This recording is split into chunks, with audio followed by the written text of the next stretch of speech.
The report began with the standard header that had been used by the department since 1974. Black letters stamped across the top of cream-colored paper that had yellowed slightly around the edges. Case number 872156. Date of incident: March 15, 1987. Reporting officer: Detective Michael Foster. The typewriter ribbon had been fresh that day, creating sharp, clean impressions that had survived 37 years without fading. Each letter pressed into the paper with the kind of precision that came from years of practice.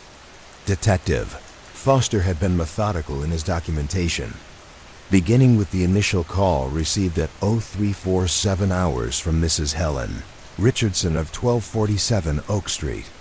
The complaint involved what she described as suspicious activity in the vacant lot adjacent to her property. Sounds of digging that had been occurring nightly for the past week, always between the hours of midnight and dawn, always accompanied by the soft scraping of metal against earth. The responding officers, Patrolman Davis and Wong, had arrived at the scene at 0352 hours to find the lot empty and quiet, showing no immediate signs of disturbance. Their preliminary report, filed as supplementary documentation to Detective Foster's investigation, described a careful examination of the area using flashlights, noting several small depressions in the soil near the back fence, but finding no clear evidence of recent excavation. Mrs. Richardson had met the officers at her back gate, wearing a thick bathrobe and carrying a thermos of coffee that suggested she had been awake for some time before making her call. Her statement, recorded in Officer Davis's careful handwriting, described sounds that had begun the previous Monday, always starting around midnight and continuing until approximately 4 in the morning. The sounds were consistent, she reported, suggesting systematic work rather than random activity. The initial investigation had revealed that the vacant lot belonged to the Meridian Development Corporation, which had purchased the property 6 months earlier with plans to construct a small shopping center. The company's local representative, reached by telephone the following morning, confirmed that no authorized work was scheduled for the site and expressed surprise at reports of unauthorized activity. Detective Foster's follow-up investigation had expanded beyond the immediate incident to include a comprehensive review of recent activity in the neighborhood. His report detailed conversations with 17 residents of Oak Street and the adjacent blocks, each interview documented with the same careful attention to detail that characterized all police work from that period. Mr. James Morrison, who lived 3 houses down from Mrs. Richardson, reported that he had noticed an unfamiliar pickup truck parked on the street during late evening hours over the past 2 weeks. The vehicle, described as a dark-colored Ford from the mid-1970s with what appeared to be gardening tools in the bed, had typically arrived around 11:30 and departed before dawn. Mrs. Alice Chun from across the street had observed what she described as a man with a metal detector working in the lot during daylight hours the previous weekend. Her description, recorded in Detective Foster's neat handwriting, portrayed an elderly gentleman wearing work clothes and moving slowly across the property in a grid pattern, pausing frequently to examine the device's readings. Investigation had taken an unexpected turn when Detective Foster contacted the city's Historical Society to inquire about any significant history associated with the Oak Street property. The Society's president, Dr. Margaret Whitman, had provided information that transformed the case from a simple trespassing matter into something much more interesting. According to Dr. Whitman's research, documented in a supplementary report attached to the main file, the vacant lot had been the site of the Riverside Elementary School from 1923 until 1961, when the building had been demolished to make way for residential development that had never materialized. More significantly, the school had been known for its time capsule tradition, with each graduating class burying a container of memorabilia somewhere on the school grounds. This information had led Detective Foster to approach the investigation from an entirely different angle. Rather than pursuing criminal trespassing charges, he had begun to consider the possibility that someone was conducting what might be termed archaeological research, attempting to locate and recover historical artifacts from the former school site. The detectives' subsequent interviews with former students of Riverside Elementary had been extensive and revealing. Mrs. Dorothy Patterson, who had graduated from the school in 1945, remembered the time capsule ceremony as one of the most significant events of her elementary school experience. Each capsule had contained photographs, letters, small toys, and predictions about the future written by students and teachers. Mr. Robert Kowalski, a 1958 graduate, had provided Detective Foster with detailed memories of the burial ceremony for his class's time capsule. The container had been a large coffee can wrapped in oilcloth and plastic, buried near the oak tree that had stood at the back of the school property. Mr. Kowalski's description of the location corresponded closely with the area where Mrs. Richardson had heard digging sounds. The resolution of the case had come through what Detective Foster described as community cooperation rather than traditional law enforcement. Armed with information about the historical significance of the site, he had returned to the vacant lot during evening hours and waited for the mysterious digger to appear. At 11:47 p.m. on March 22nd, exactly 1 week after Mrs. Richardson's initial call, an elderly man carrying a metal detector and a small shovel had entered the lot through a gap in the back fence. Detective Foster's report described his approach to the man as non-confrontational, introducing himself and expressing curiosity about the search rather than immediately asserting law enforcement authority. The man had identified himself as Charles Webb, age 73, a former student at Riverside Elementary who had graduated in 1947. Mr. Webb's explanation, recorded in careful detail in Detective Foster's report, revealed a story of personal loss and determination that had motivated his nighttime excavations. Mr. Webb's younger brother Timothy had died of polio in 1946, just months before Charles's graduation ceremony. Timothy had been excited about contributing to the time capsule, spending weeks working on a letter to future students and a small wooden carving that he had made in shop class. Charles had included these items in the capsule as a memorial to his brother, making the buried container the only remaining physical connection to Timothy's brief life. The Webb family had moved away from the area in 1952. And Charles had spent decades living in other states, building a career and raising his own family. Upon his retirement the previous year, he had returned to his childhood neighborhood to find that virtually every landmark from his youth had been demolished or transformed beyond recognition. The vacant lot where Riverside Elementary had stood represented his last opportunity to recover some tangible link to his brother's memory. Detective Foster's handling of the situation reflected the kind of empathy and creative problem-solving that characterized much police work from that era. Rather than citing Mr. Webb for trespassing, he had worked to find a solution that would allow the search to continue while addressing the property owner's concerns and the neighbors' complaints about nighttime disturbances. The detective had contacted the Meridian Development Corporation's representative and arranged a meeting between Mr. Webb and the company's local manager. The meeting, held in the conference room of the development office, had resulted in an agreement allowing Mr. Webb to continue his search during daylight hours over the following weekend, with the understanding that any historical artifacts discovered would be donated to the local historical society. The search had been successful on Saturday morning, when Mr. Webb's metal detector had located the time capsule from his graduating class, buried beneath what had once been the school's oak tree. The recovery had been witnessed by Detective Foster and several neighbors who had become invested in the story. creating what the detective described as a moment of unexpected community celebration. The time capsule had been in remarkable condition, its coffee can container and protective wrapping having preserved the contents despite 40 years in the ground. Detective Foster's inventory of the recovered items filled 2 pages of his final report, detailing photographs of the 1947 graduating class, letters written by students to their future selves, small toys and trinkets that had been precious to 8-year-old children, and Timothy Webb's letter and wooden carving. The letter, which Detective Foster had been permitted to read before its donation to the Historical Society, had been written in the careful script that children were taught in that era.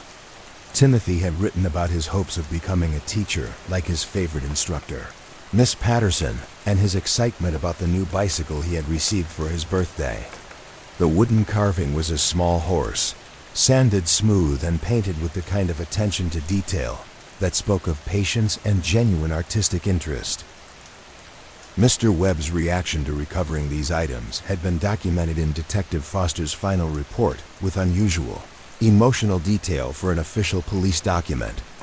The detective had noted that Mr. Webb had held his brother's carving for several minutes in silence before, carefully wrapping it in his handkerchief and placing it in his coat pocket. The gesture had seemed to close a circle that had been open for 40 years, providing resolution not just to the immediate investigation, but to a deeper human story of loss and remembrance. Case had concluded with what Detective Foster termed a community solution. Mr. Webb had donated most of the time capsule's contents to the Historical Society, keeping only his brother's letter and carving for his family's private collection. The Meridian Development Corporation had agreed to place a small memorial marker at the site, acknowledging the former school and its time capsule tradition. Mrs. Richardson and other neighbors had invited Mr. Webb to visit the neighborhood whenever he wished, creating new connections based on shared appreciation for the area's history. Foster's final report included a reflection that stayed with anyone who read the file. He had written that police work often involved mediating between the present and the past, helping people find ways to honor their memories while moving forward into the future. The Webb case had demonstrated that effective law enforcement sometimes required understanding the historical context that shaped people's actions, recognizing that what might appear to be criminal behavior could actually be an expression of deeper human needs for connection and continuity. The file contained follow-up correspondence spanning several years, including a letter from Mr. Webb thanking Detective Foster for his understanding and patience. Mr. Webb had reported that his brother's carving now sat on his mantelpiece, providing daily comfort and a sense of completed mission that had allowed him to find peace with Timothy's death after decades of unresolved grief. The Historical Society had written to express gratitude for the recovered artifacts, which had become the centerpiece of an exhibit about Riverside Elementary and the neighborhood's educational history. Dr. Whitman had noted that the Webb case had inspired other former students to share their memories and artifacts, creating a comprehensive archive of the school's 40-year history. Even the Meridian Development Corporation had submitted a letter praising Detective Foster's creative approach to the situation. The company's representative had noted that the detective's solution had transformed a potential legal problem into a positive community relations opportunity, demonstrating how law enforcement could serve broader social purposes beyond simple rule enforcement. This case file exemplified the kind of thorough documentation that characterized police work from the 1980s, when officers seemed to have more time and latitude for understanding the full human context of the situations they encountered.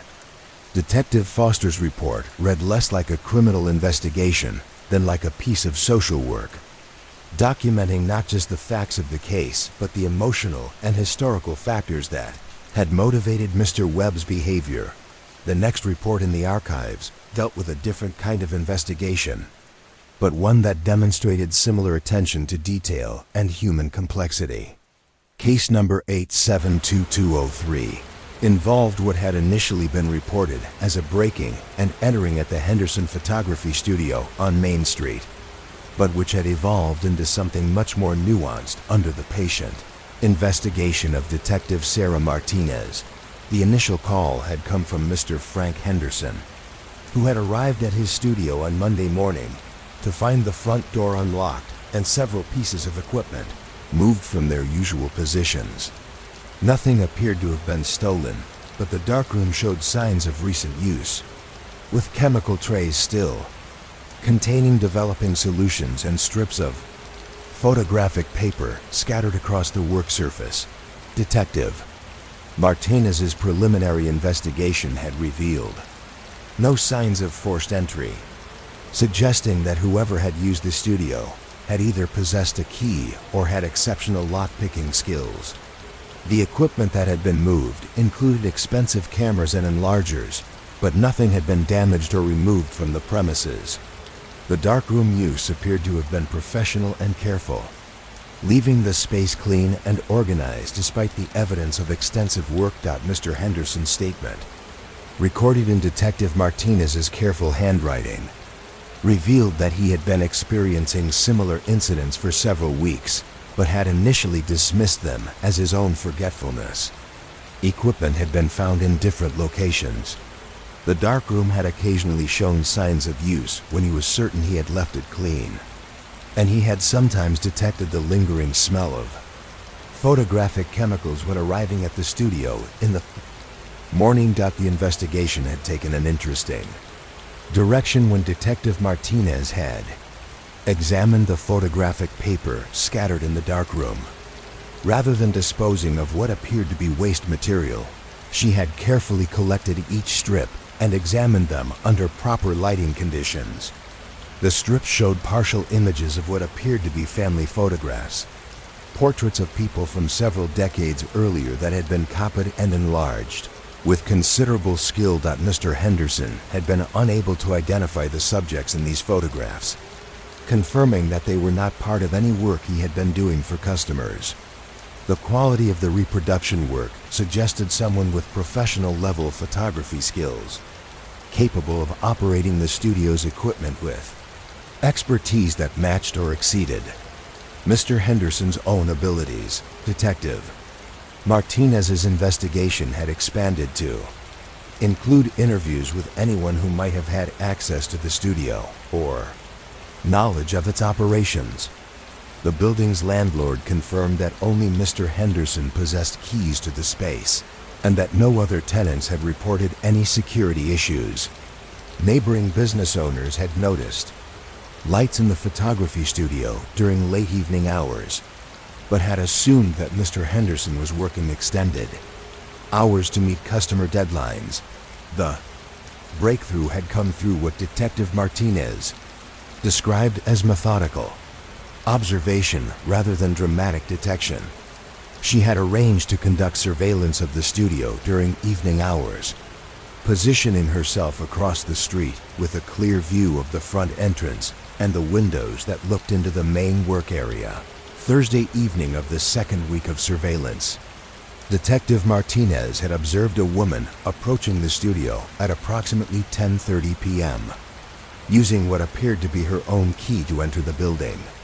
The woman had worked in the studio for nearly 4 hours, leaving through the same entrance she had used to arrive, and carefully locking the door behind her rather than immediately confronting the woman. Detective Martinez had chosen to research further before making contact. The woman appeared to be in her 60s, moved with the confidence of someone familiar with the space, and had conducted herself throughout the evening as though she belonged in the studio rather than as someone engaged in criminal activity. A review of the studio's history had revealed that Mr. Henderson had purchased the business from its previous owner, Mrs. Eleanor Kowalski, approximately 18 months earlier. Mrs. Kowalski had operated the studio for nearly 30 years before selling it to Mr. Henderson as part of her retirement planning. The sale had included all equipment and furnishings, but Mrs. Kowalski had retained a key to the building with the understanding that she might occasionally need to retrieve personal items that had been stored in the studio's back room. Detective Martinez had contacted Mrs. Kowalski at her retirement home, arranging an interview that revealed the full context of the situation. Mrs. Kowalski explained that she had been using the studio to work on what she described as her most important project, the restoration and preservation of family photographs that had been damaged in a fire at her daughter's house several months earlier. The photographs represented the only surviving visual record of Mrs. Kowalski's family history, including portraits of grandparents who had immigrated from Poland, wedding pictures of relatives who had died decades earlier, and childhood photographs of family members who had been lost during World War II. The fire had damaged many of these irreplaceable images, leaving them faded, water-stained, and in some cases partially destroyed. Mrs. Kowalski's expertise in photography restoration, developed over her 30 years of professional work, had made it possible for her to salvage many images that would have been considered beyond repair. However, the work required access to professional quality equipment and darkroom, facilities that she no longer possessed after selling her business to Mr. Henderson. Her solution had been to use her retained key to access the studio during hours when Mr. Henderson was not present, working through the night to carefully restore her damaged family photographs using the equipment she had known intimately for 3 decades. She had been scrupulously careful to clean up after each session and to avoid interfering with any of Mr. Henderson's current projects. Detective Martinez's handling of the situation demonstrated the same creative problem-solving that had characterized Detective Foster's approach to the Webb case. Rather than pursuing breaking and entering charges against an elderly woman who was using familiar equipment to preserve her family's history, the detective had worked to find a solution that addressed everyone's legitimate concerns. A meeting arranged by Detective Martinez between Mr. Henderson and Mrs. Kowalski had resulted in a formal agreement allowing the elderly photographer to continue her restoration work during specified evening hours. Mr. Henderson had been moved by Mrs. Kowalski's story and had offered to assist with the project, providing his expertise with more modern photographic techniques that could enhance the restoration process. The collaboration had produced remarkable results, documented in Detective Martinez's final report with before and after photographs that demonstrated the extraordinary skill both photographers had brought to the restoration project.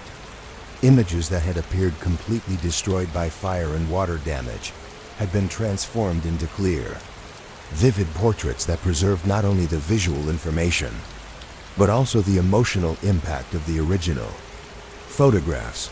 Mrs. Kowalski's gratitude had been expressed in a letter submitted to the police department commending Detective Martinez's understanding and creativity. The elderly photographer had noted that the detective's approach had transformed what could have been a humiliating criminal matter into an opportunity for meaningful collaboration and mutual respect. Mr. Henderson had also written to express appreciation for the detective's handling of the case. He had noted that the experience had taught him valuable restoration techniques and had resulted in a friendship with Mrs. Kowalski that had enriched both his professional work and his personal understanding of photography's role in preserving human memory. The case file included photographs of the completed restoration project, showing Mrs. Kowalski's family history preserved in images that spanned nearly a century. The work had been so successful that several other families in the community had requested similar restoration services, leading to a new collaborative business relationship between Mr. Henderson and Mrs. Kowalski that had benefited both photographers and the families they served. Detective Martinez's final report included observations about the nature of property and ownership that reflected the kind of philosophical depth that characterized much police work from that era. She had written that the case had demonstrated how legal ownership and emotional ownership could sometimes conflict, requiring law enforcement to consider not just what the law allowed, but what justice demanded in human terms. These cases from the 1980s revealed a different approach to police work, one that recognized that many situations required understanding human motivations and finding creative solutions, rather than simply applying legal procedures. The officers whose work was documented in these files seem to have understood that their role included preserving community harmony and supporting human dignity, not just enforcing regulations. The next file dealt with a missing person case that had required extensive documentation and patient investigation over several months. Case number 872267 concerned the disappearance of 16-year-old Maria Santos, who had failed to return home from her part-time job at the local library on Friday, October 2nd, 1987. The initial report, filed by Detective Robert Kim, documented the comprehensive search efforts that had begun within hours of Maria's failure to return home. Her parents, Mr. and Mrs. Santos, had contacted police at 11:30 p.m. when their daughter had not returned from work by her usual time of 8 o'clock p.m. The library confirmed that Maria had left work at her scheduled time of 5:30 p.m. and several witnesses had seen her walking toward the bus stop on Main Street at approximately 5:45 p.m. Detective Kim's investigation had begun with a detailed examination of Maria's daily routine, documented with the kind of thoroughness that characterized missing person investigations from that era. The detective had interviewed Maria's co-workers at the library, her teachers at the high school, and her friends in the neighborhood, creating a comprehensive picture of her activities and relationships. The investigation revealed that Maria was an exceptional student with clear goals for her future, planning to attend college the following year with hopes of becoming a teacher. She worked at the library 15 hours per week to save money for college expenses, and her supervisors described her as reliable, conscientious, and mature beyond her years. There had been no indication of family problems, romantic difficulties, or other issues that might have motivated her to disappear voluntarily. Detective Kim's search efforts had included systematic coverage of Maria's possible routes between the library and her home, interviews with bus drivers and other public transportation workers, and coordination with police departments in surrounding communities. The detective had also worked closely with Maria's family, understanding that their knowledge of her habits and preferences was crucial to the investigation. The case had taken a significant development on October 8th, when Detective Kim received a call from a hospital in Seattle, Washington, more than 200 miles from Maria's hometown. A young woman matching Maria's description had been brought to the emergency room by Good Samaritans who had found her walking along Interstate 5 in a confused and disoriented state. Detective Kim had driven to Seattle immediately, accompanied by Maria's parents, to determine whether the young woman was indeed their missing daughter.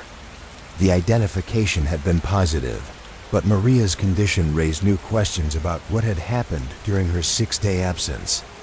She showed signs of physical exhaustion and mild dehydration, but more concerning was her apparent memory loss regarding the events of the previous week. Medical evaluation at the Seattle hospital had revealed that Maria was suffering from what doctors termed dissociative amnesia, a psychological condition that had caused her to lose memory of specific events while retaining her general knowledge and personal identity.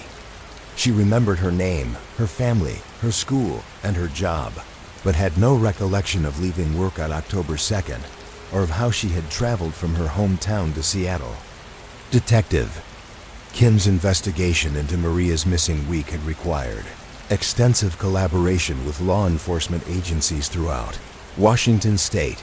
His reports documented contacts with police departments, sheriff's offices, and state patrol units along possible routes between Maria's hometown and Seattle. seeking any information about a young woman traveling alone or reports of someone matching her description.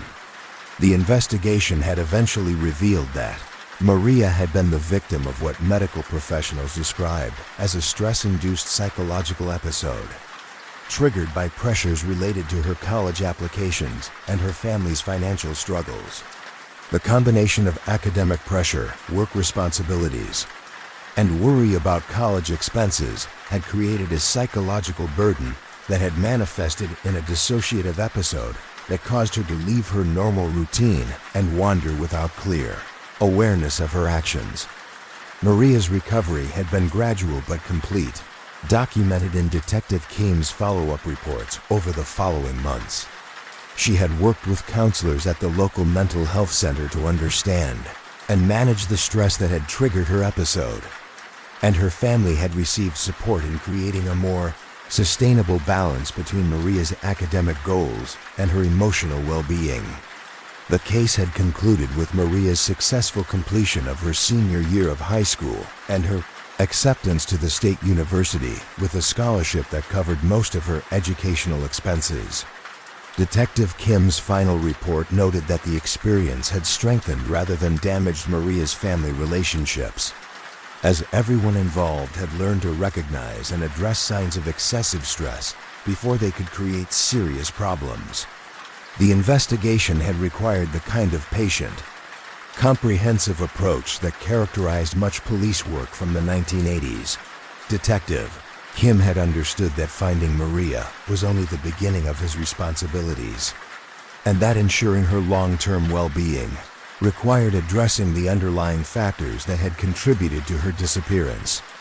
These files represented a different era of police work, when officers seemed to have more time and latitude for understanding the full human context of the situations they encountered.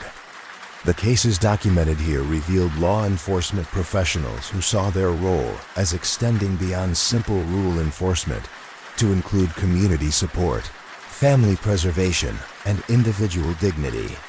As these reports demonstrated, effective police work often required the ability to see beyond immediate legal questions to the deeper human needs and circumstances that shaped people's behavior. The officers whose work was documented in these archives had understood that their job was not just to solve crimes, but to preserve the social fabric that made community life possible. The archive room in the basement's furthest corner had remained untouched since the department's reorganization in 1994, when newer filing systems had made these older cabinets seem obsolete. Cabinet 2-3 stood against the far wall like a monument to methodical record-keeping, its olive green paint worn smooth by decades of opening and closing, its metal drawers heavy with the weight of carefully preserved documentation that no one had requested in years. Detective Walsh had discovered this forgotten section during her search for background information on a cold case that had recently been reopened. The cabinet's index card, yellowed and brittle, indicated that it contained files from 1985 through 1989, organized by case type rather than chronological order. The classification system seemed almost archaeological now, a reminder of how different approaches to documentation had shaped the way stories were preserved and remembered. The first drawer she opened released the distinctive smell of aging paper and fading ink, that particular mixture of wood pulp and time that characterized documents that had been undisturbed for decades. Inside, manila folders hung in perfect rows, each one labeled with a typewriter font that had been standard in that era, but now looked almost quaint in its mechanical precision.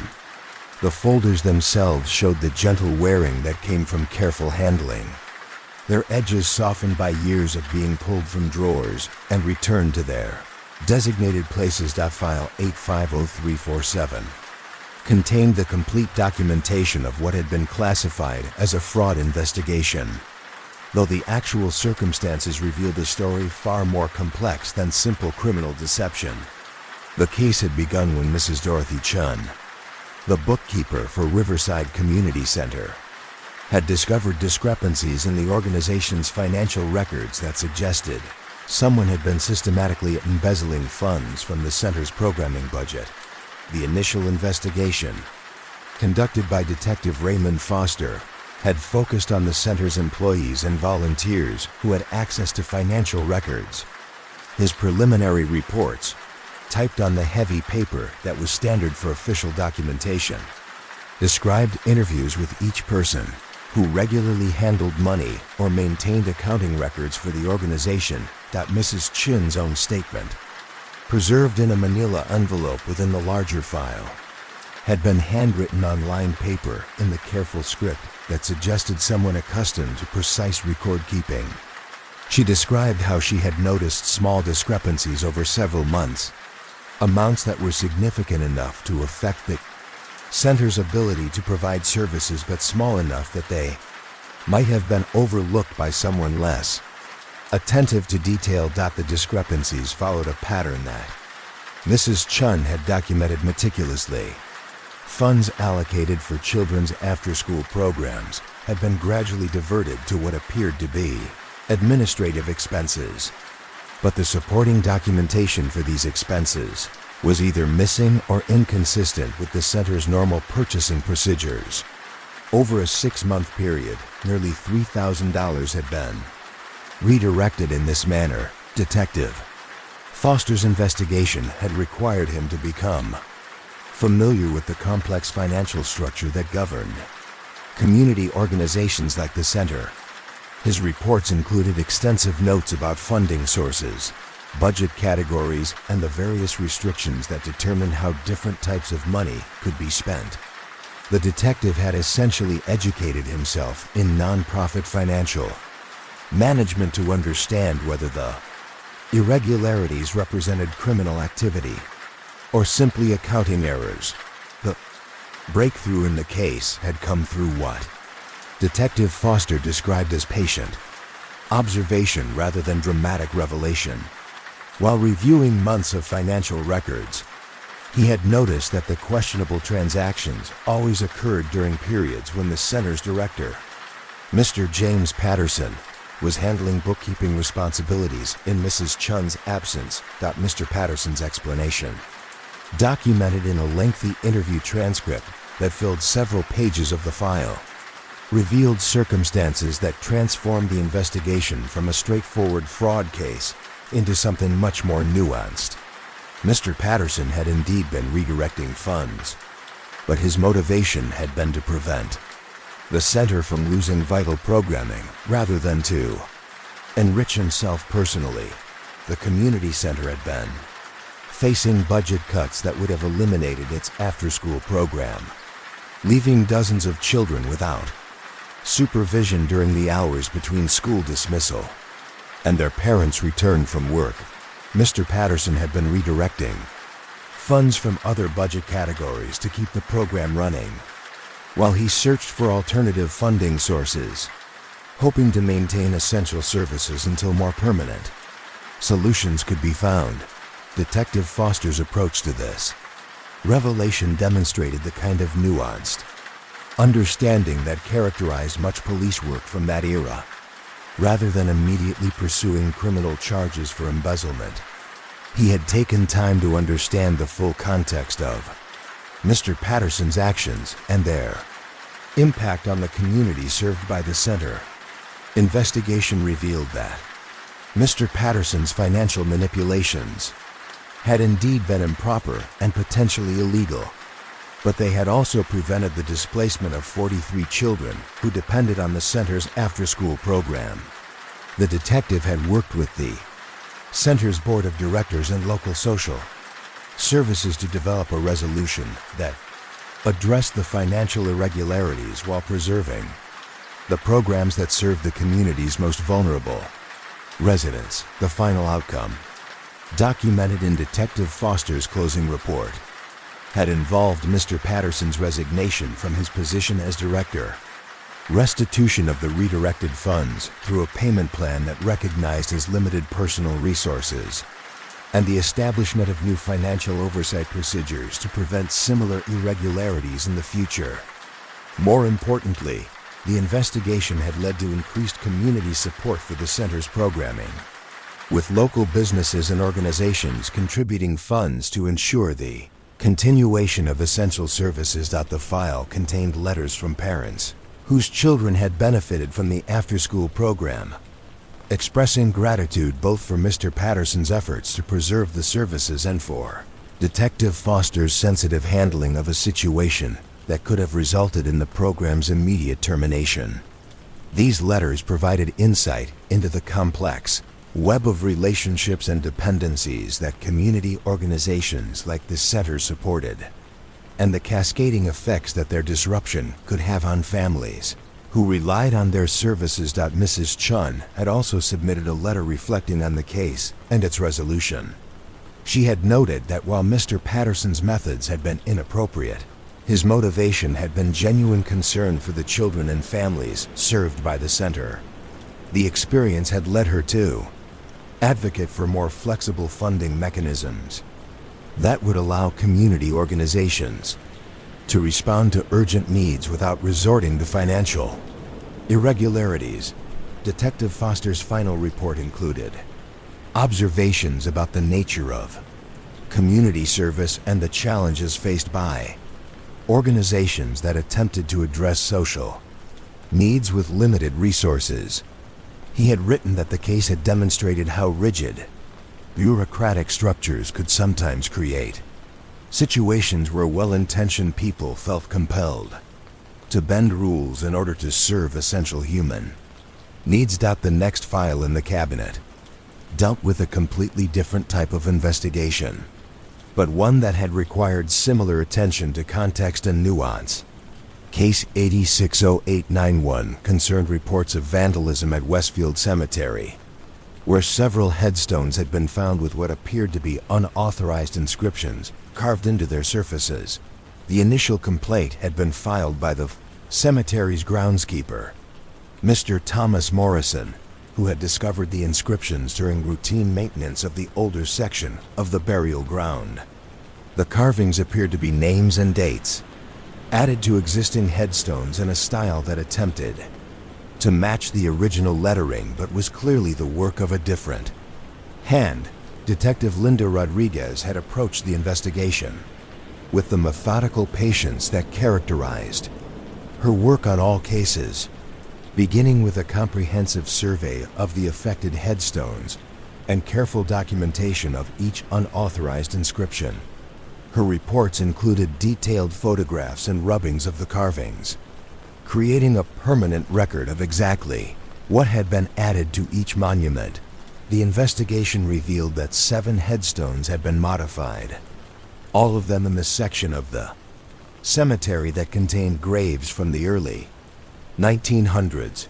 The added inscriptions were uniformly respectful in tone and consistent with the period's conventions for memorial language, suggesting that whoever was responsible possessed both skill in stone carving and knowledge of historical burial practices.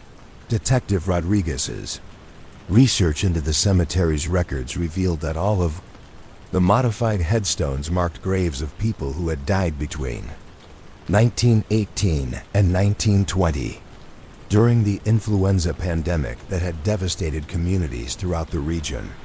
The added inscriptions appeared to be names of family members, particularly children, who had died during the same period, but whose deaths had not been memorialized on the family headstones. The investigation took an unexpected direction when Detective Rodriguez discovered that the cemetery's records from that period were incomplete, with many burials documented only in handwritten logs that had been damaged by a fire in the 1940s. Official records showed gaps where families had been unable to afford individual headstones for all family members lost during the pandemic, resulting in unmarked graves or graves marked only with temporary wooden markers that had long since deteriorated. Detective Rodriguez had contacted local historical societies and genealogical organizations to better understand the context of the pandemic period and its impact on burial practices. Her research revealed that the 1918-1920 influenza outbreak had overwhelmed normal funeral and burial procedures, forcing families to make difficult decisions about how to honor their dead within severely constrained financial and logistical circumstances. The breakthrough in the case had come through community outreach rather than traditional investigation.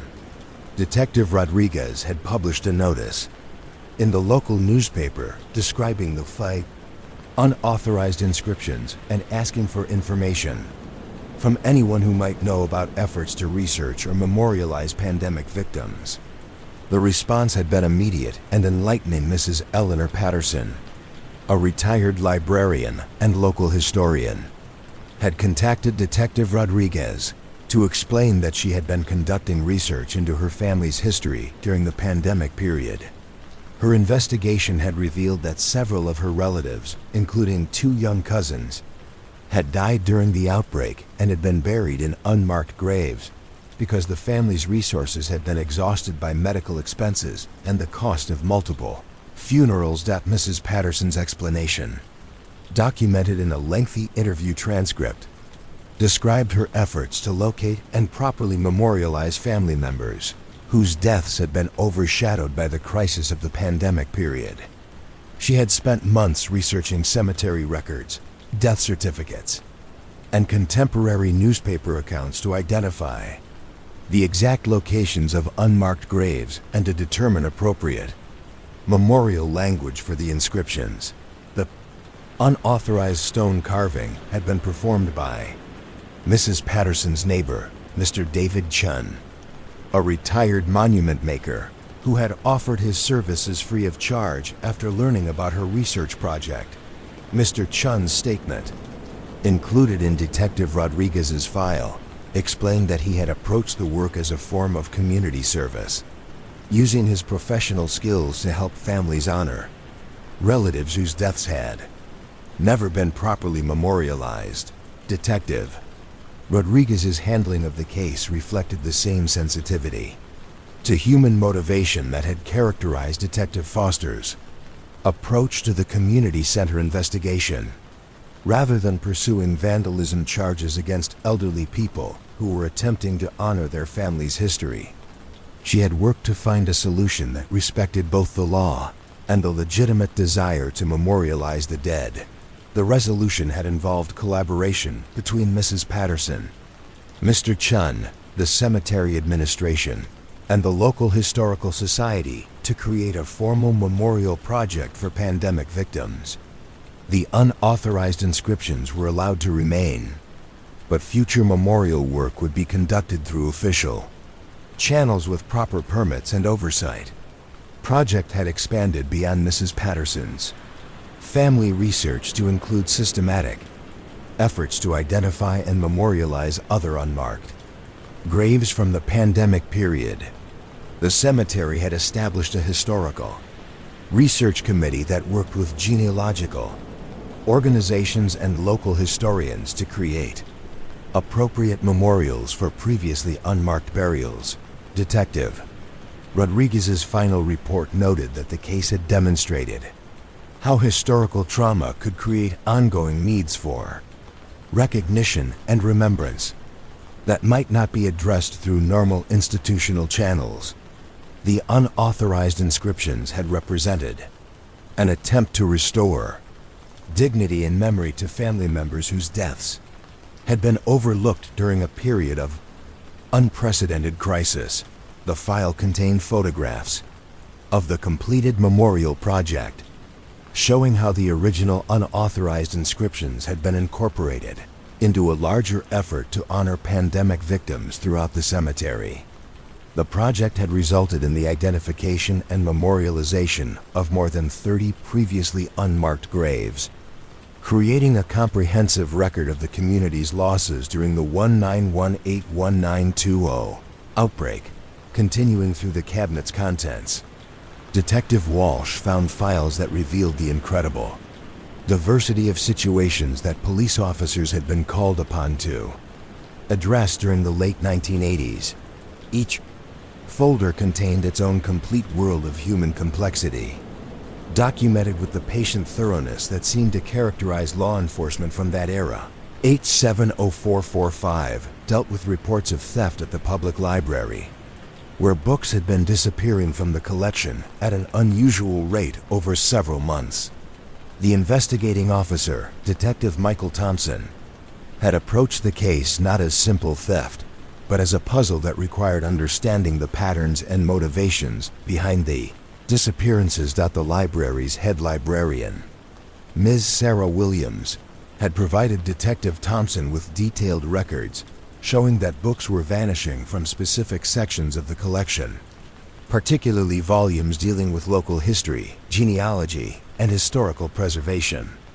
The pattern suggested someone with particular research interests rather than random theft for resale purposes. Detective Thompson's investigation had included extensive observation of library patrons and staff, documented in daily reports that read like studies in human behavior. The detective had noted which patrons used which sections of the library, how long they typically remained, and whether their behavior suggested familiarity with the collection's organization. The case had been solved through what Detective Thompson described as patient observation combined with community knowledge. Mrs. Agnes Morrison, a regular library patron, had approached the detective to report that she had seen an elderly man leaving the library with books that he appeared to be hiding under his coat. Her description had led to the identification of Mr. Robert Kowalski, a retired teacher who had been taking books related to local history. Mr. Kowalski's explanation, documented in a lengthy interview that demonstrated Detective Thompson's patient approach to human complexity, revealed that he had been conducting research for a book about the community's history, but had been unable to afford to purchase the expensive reference materials he needed. His plan had been to temporarily borrow the books for his research and then return them once his project was complete. The resolution had involved working with the library to establish a special research loan program that allowed serious historians to borrow rare or expensive materials for extended periods under supervision.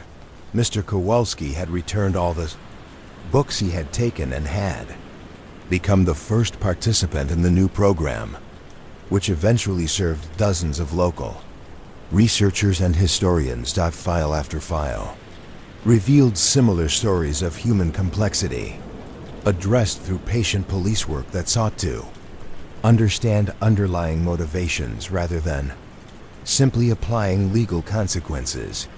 The officers whose work was documented in these archives seem to have understood that their role included preserving community relationships and supporting human dignity, not just enforcing laws.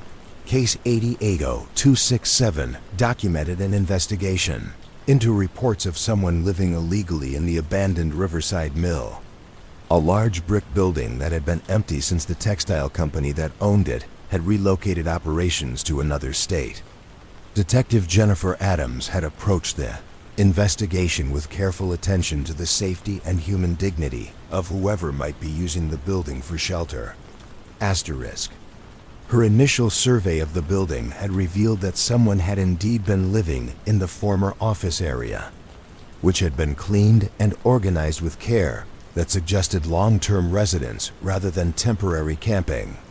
The unknown occupant had installed battery-powered lighting, had arranged furniture salvaged from other parts of the building, and had maintained the space with obvious pride and attention to cleanliness. Detective Adams's approach to the situation had been guided by understanding that homelessness was a social issue rather than simply a law enforcement problem. Her reports documented efforts to determine whether the building's occupant posed any safety risk to the community or to themselves, while also working to understand the circumstances that had led to their illegal residence. The investigation had revealed that the building's occupant was Mr. Frank Patterson, a 64-year-old former mill worker who had lost his apartment when the mill closed and had been unable to find affordable housing on his limited pension. Mr. Patterson had been living in the Vazeven building for nearly 6 months, maintaining it better than its corporate owners had done since ceasing operations. Detective Adams's resolution of the case had involved collaboration with social services, local housing organizations, and even the mill's corporate owners to find a solution that addressed Mr. Patterson's housing needs without criminalizing his homelessness. The outcome had included Mr. Patterson's placement in appropriate, subsidized housing and an arrangement for him to serve as a security caretaker for the mill building while its owners sought new tenants. These files painted a comprehensive picture of police work that extended far beyond traditional law enforcement to include social work, community action, historical preservation, and human services. The officers whose work was documented here had clearly understood their role as community problem solvers rather than simply law enforcers.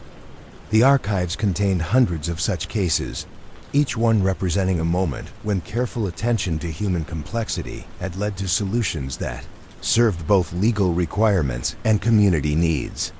The documentation was thorough and patient, reflecting an era when police officers seemed to have time and authority to address underlying causes rather than just immediate symptoms. Detective Walsh found herself deeply moved by the humanity and creativity that characterized these older investigations. The officers who had written these reports had clearly seen their work as a calling that required not just professional skills but genuine empathy and understanding of the communities they served.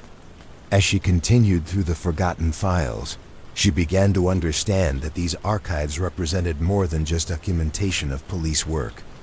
They were a record of how communities had functioned at their best, when institutions and individuals had worked together to address human needs with creativity, patience, and mutual respect. The dust that settled on these files each day was not just the product of time passing, but evidence of how these careful records had been allowed to rest undisturbed, their wisdom preserved but no longer actively consulted in the rush of modern law enforcement. Yet the stories they contained remained relevant, offering insights into human nature and community relationships that transcended the specific circumstances of their time. In the quiet of the archive room, surrounded by decades of careful documentation, Detective Walsh felt connected to the officers who had written these reports, understanding that their patient work had created not just legal records, but a comprehensive portrait of human community in all its complexity and potential for compassion. The old courthouse sat at the corner of Main and Fifth like a monument to the patient machinery of justice, its limestone facade weathered to a gentle gray that seemed to absorb and hold the quiet of countless proceedings that had unfolded within its walls. Built in 1923, the building had been designed in an era when courtrooms were meant to inspire reverence through their proportions and materials, when the weight of architectural detail was considered essential to the proper administration of law. Detective Morrison had first entered this building as a young officer in 1979, and over the intervening years, he had become intimately familiar with its rhythms and moods. The building seemed to breathe with a different tempo during different types of proceedings, exhaling tension during lengthy trials, settling into contemplative stillness during sentencing hearings, humming with quiet efficiency during routine administrative matters that kept the machinery of justice functioning day after day. On this particular Tuesday evening in November of 1987, Detective Morrison found himself alone in courtroom 3, reviewing case files by the light of the green-shaded banker's lamps that had illuminated the room's oak tables since the building's construction. The courtroom was empty except for his presence, the rows of wooden benches casting long shadows in the amber light. The judge's elevated bench, presiding over the space with quiet authority even in the absence of any official proceedings. Case that had brought him here involved what the initial reports had classified as vandalism at the abandoned Riverside Foundry. But Detective Morrison's investigation had revealed layers of complexity that extended far beyond simple property destruction.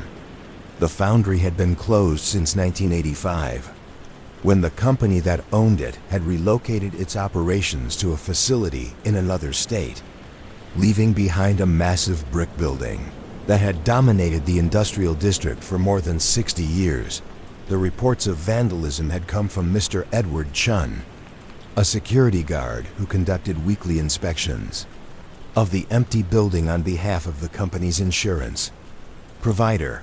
Mr. Chun had discovered that someone had been systematically removing machinery and equipment from the foundry, not through crude theft, but through careful dismantling that suggested professional knowledge of industrial equipment and genuine concern for preserving valuable components. Detective Morrison's initial investigation had required him to become familiar with the foundry's history and the nature of the equipment that was being removed. The building had contained dozens of machines used in the production of cast iron components for construction and manufacturing, equipment that represented significant value but would have been extremely difficult to remove without specialized knowledge and proper tools. Pattern of removal suggested someone with intimate familiarity with the foundry's operations. The missing equipment included specific components that would be most useful for establishing similar operations elsewhere, while less valuable but more easily portable items had been left undisturbed. The work had been done carefully, with proper attention to disconnecting utilities and removing machines without damaging the building's structure. Detective Morrison's investigation had led him to interview former employees of the foundry, many of whom had been left unemployed when the company relocated its operations. These interviews, conducted in the quiet dignity of people's homes rather than in the formal atmosphere of police stations, revealed a community of skilled workers who had lost not just jobs, but an entire way of life. When the foundry closed, Mr. James Patterson, who had worked as a master molder at the foundry for 37 years, had provided Detective Morrison with insights into both the technical aspects of the missing equipment and the emotional impact of the plant's closure. The foundry had been more than just a workplace for its employees. It had been the center of a community of craftspeople who had taken pride in their specialized skills and their contribution to the region's manufacturing heritage. Mr. Patterson's explanation of the equipment that had been removed revealed that someone with deep knowledge of foundry operations was attempting to preserve not just valuable machinery, but the specific tools and components that would be needed to continue the specialized metalworking traditions that the foundry's closure had threatened to eliminate. The removed equipment represented a carefully selected collection of everything necessary to establish a smaller but complete foundry operation.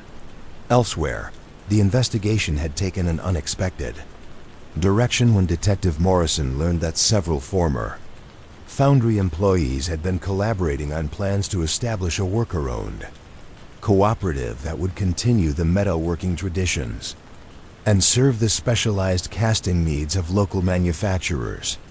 The group had been seeking investors and suitable facilities for nearly 2 years, but had been unable to find affordable access to the equipment necessary for their venture.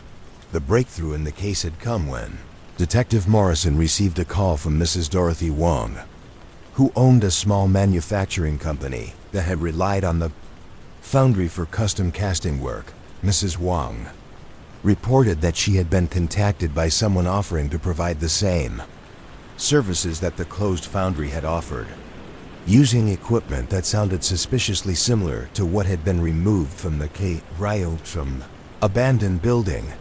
Detective Morrison's investigation of this lead had revealed that Mr. Robert Morrison, no relation to the detective despite their shared surname, had been organizing the systematic removal of equipment from the foundry as part of the cooperative's efforts to acquire the tools necessary for their operation.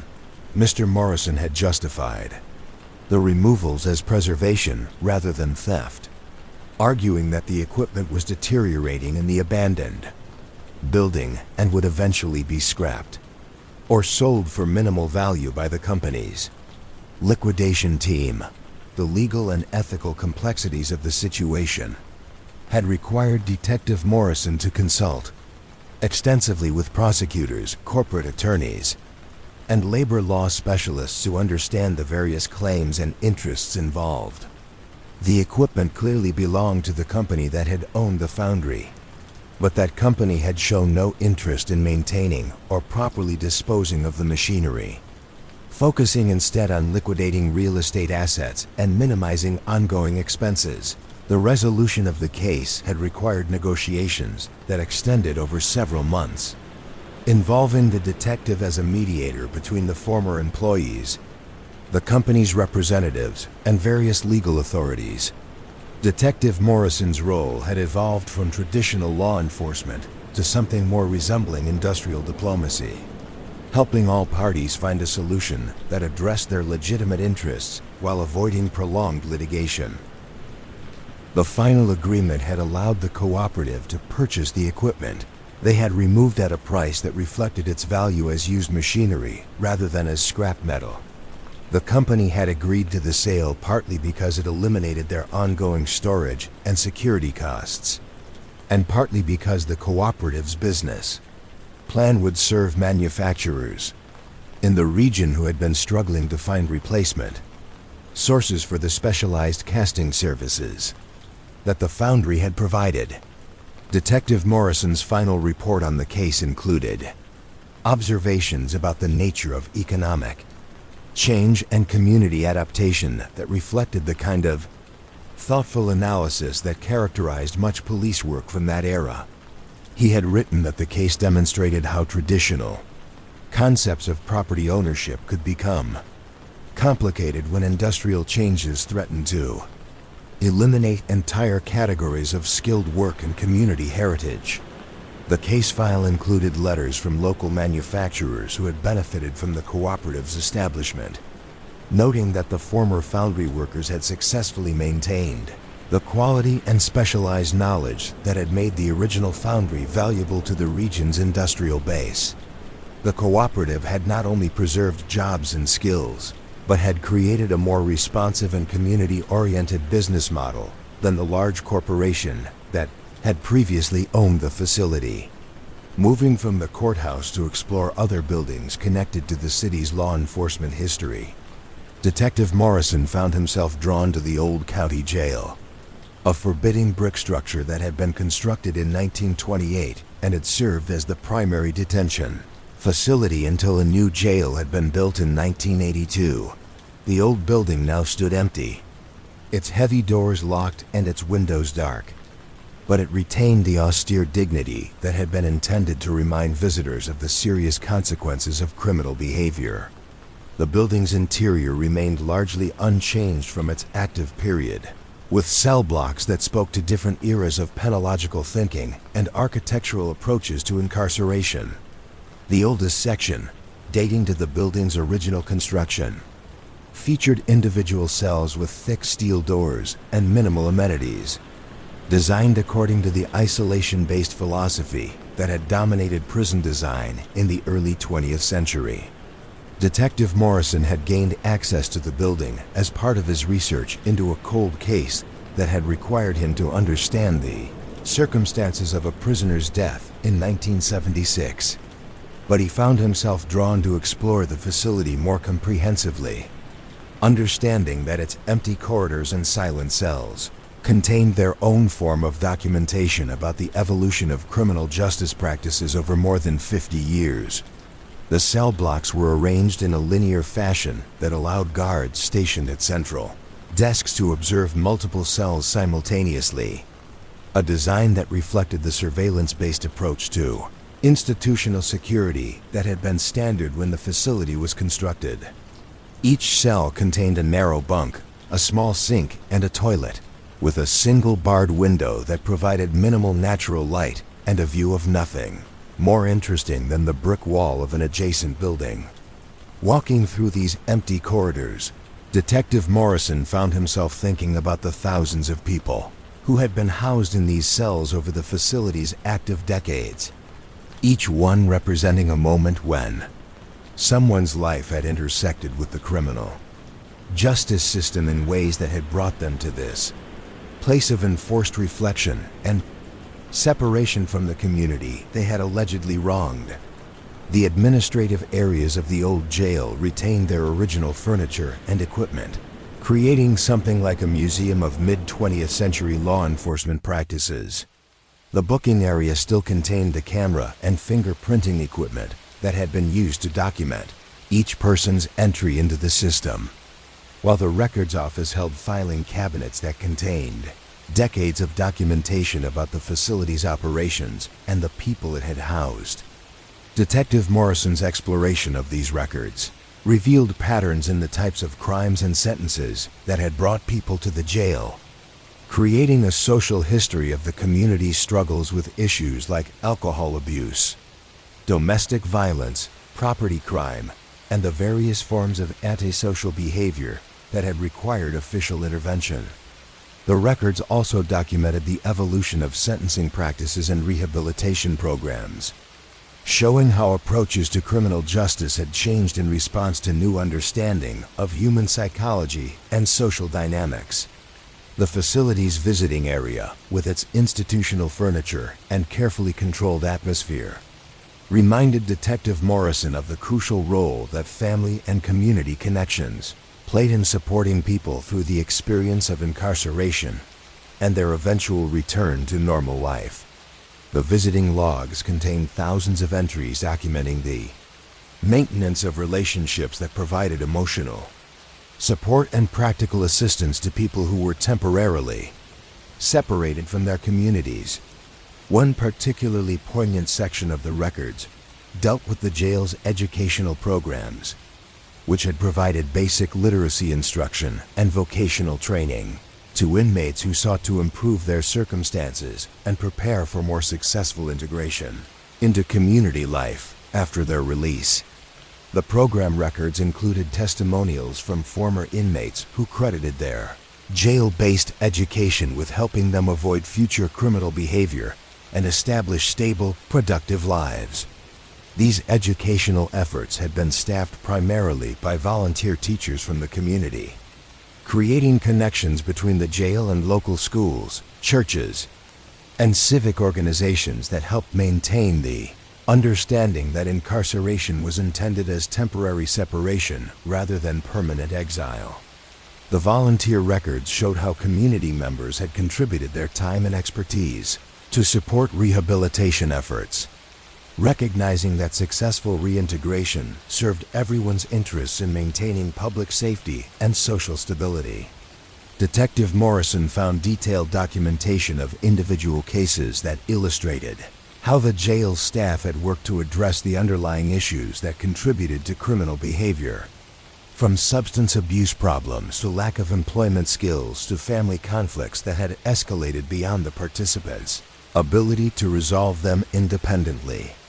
These records revealed a comprehensive approach to incarceration that recognized criminal behavior as often symptomatic of larger social and personal problems that required thoughtful intervention rather than simple punishment.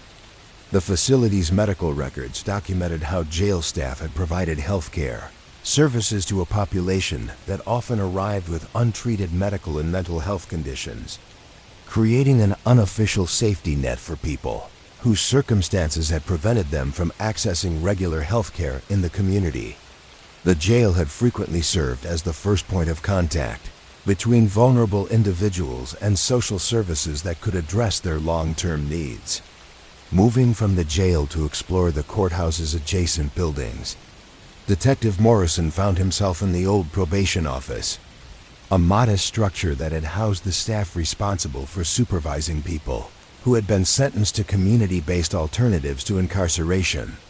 The probation system represented a different philosophy of criminal justice, one that emphasized rehabilitation and community integration rather than separation and punishment. The probation officer's case files, preserved in the same careful detail that characterized all official documentation from that era, revealed the intensive personal relationships that had developed between supervisors and the people they were assigned to monitor and support. These relationships often extended over months or years, creating opportunities for probation officers to understand the complex circumstances that had contributed to criminal behavior and to help their clients address underlying problems. Case after case documented how probation officers had served roles that extended far beyond simple law enforcement to include career counseling, family mediation, substance abuse intervention, and connection with social services. The officers had clearly understood their work as an opportunity to help people rebuild their lives rather than simply to monitor compliance with court orders. The records showed how successful probation often depended on the officer's ability to balance enforcement of legal requirements with genuine support for personal change and growth. Officers who achieved the best outcomes seemed to be those who could maintain both authority and empathy, helping their clients understand consequences while also providing practical assistance with employment, housing, education, and other factors that influence their ability to avoid future criminal behavior. The building's conference rooms had been used for regular meetings between probation officers and their clients, creating spaces where honest conversations about progress and challenges could occur in a setting that was official but not overly intimidating. These rooms had witnessed thousands of conversations about personal responsibility, family relationships, career goals, and the various practical and emotional obstacles that people faced as they worked to rebuild their lives after criminal convictions. The probation office's records also documented extensive collaboration with community organizations, employers, educational institutions, and social service agencies to create support networks for people who were transitioning back into normal community life. This collaborative approach recognized that successful rehabilitation required not just individual effort, but also community acceptance and practical opportunities for legitimate participation in social and economic life. Detective Morrison's exploration of these various buildings and their documented histories provided him with a comprehensive understanding of how the criminal justice system had functioned during earlier decades, when there seemed to be more time and resources for individualized attention to the circumstances that brought people into contact with law enforcement. The records revealed a system that had been designed to serve not just legal requirements, but broader social purposes of community protection, individual rehabilitation, and social harmony. The old courthouse, jail, and probation office stood as monuments to an era when criminal justice had been understood as a community responsibility that required patience, understanding, and genuine commitment to helping people find better ways to resolve conflicts and meet their needs. The buildings themselves seemed to hold the memory of countless individual stories of failure and redemption, punishment and forgiveness, separation and reunion that had unfolded within their walls over decades of service to the community's most challenging social problems. As evening settled over the courthouse district, Detective Morrison found himself standing on the steps of the main courthouse, looking up at the carved inscriptions that decorated the building's facade. The words spoke of justice, equality, and the rule of law. But the records he had been studying revealed that these principles had been implemented through very human processes of decision-making, relationship building, and community engagement that had required not just legal knowledge, but genuine wisdom about human nature and social dynamics. The building's empty corridors and darkened windows created a sense of peaceful conclusion to the day's activities. But Detective Morrison understood that they also represented the ongoing potential for the careful, thoughtful work of justice to resume whenever it was needed. The records he had studied documented not just individual cases, but an entire approach to law enforcement and criminal justice that had recognized the complex humanity of everyone involved in the system, from victims and offenders to the professionals who served them all. These buildings would stand through the night in quiet dignity, holding their accumulated history and wisdom, ready to serve again in whatever form the community's needs might require. The stories they contained represented not just documentation of past events, but guidance for future efforts to maintain the delicate balance between individual responsibility and community support that made civilized life possible. In the stillness of the evening, with the courthouse steps empty and the building's windows dark, Detective Morrison felt the weight of all the human stories that had been processed through these institutions over decades of service. Each case had represented someone's crisis, someone's opportunity for redemption, someone's chance to make peace with the community they had wronged. The buildings had served as neutral ground where these human dramas could unfold, according to established procedures that protected everyone's rights while seeking outcomes that served the broader interests of justice and social harmony. The quiet dignity of these empty buildings seemed to speak to the timeless nature of the work they had housed, the ongoing human need for institutions that could address conflict and wrongdoing with both firmness and compassion, both authority and understanding. In their silence, they preserved the memory of countless individual moments of accountability, forgiveness, and hope that had made their services valuable to the coven community they had served. Maple Street stretched through the heart of the Riverside district, like a gentle spine connecting dozens of small stories that had unfolded over decades of ordinary life punctuated by extraordinary moments. The houses along this tree-lined avenue had been built in the 1940s and 1950s. Modest two-story homes with front porches and small yards that encouraged the kind of neighborly interaction that made communities more than just collections of individual residences.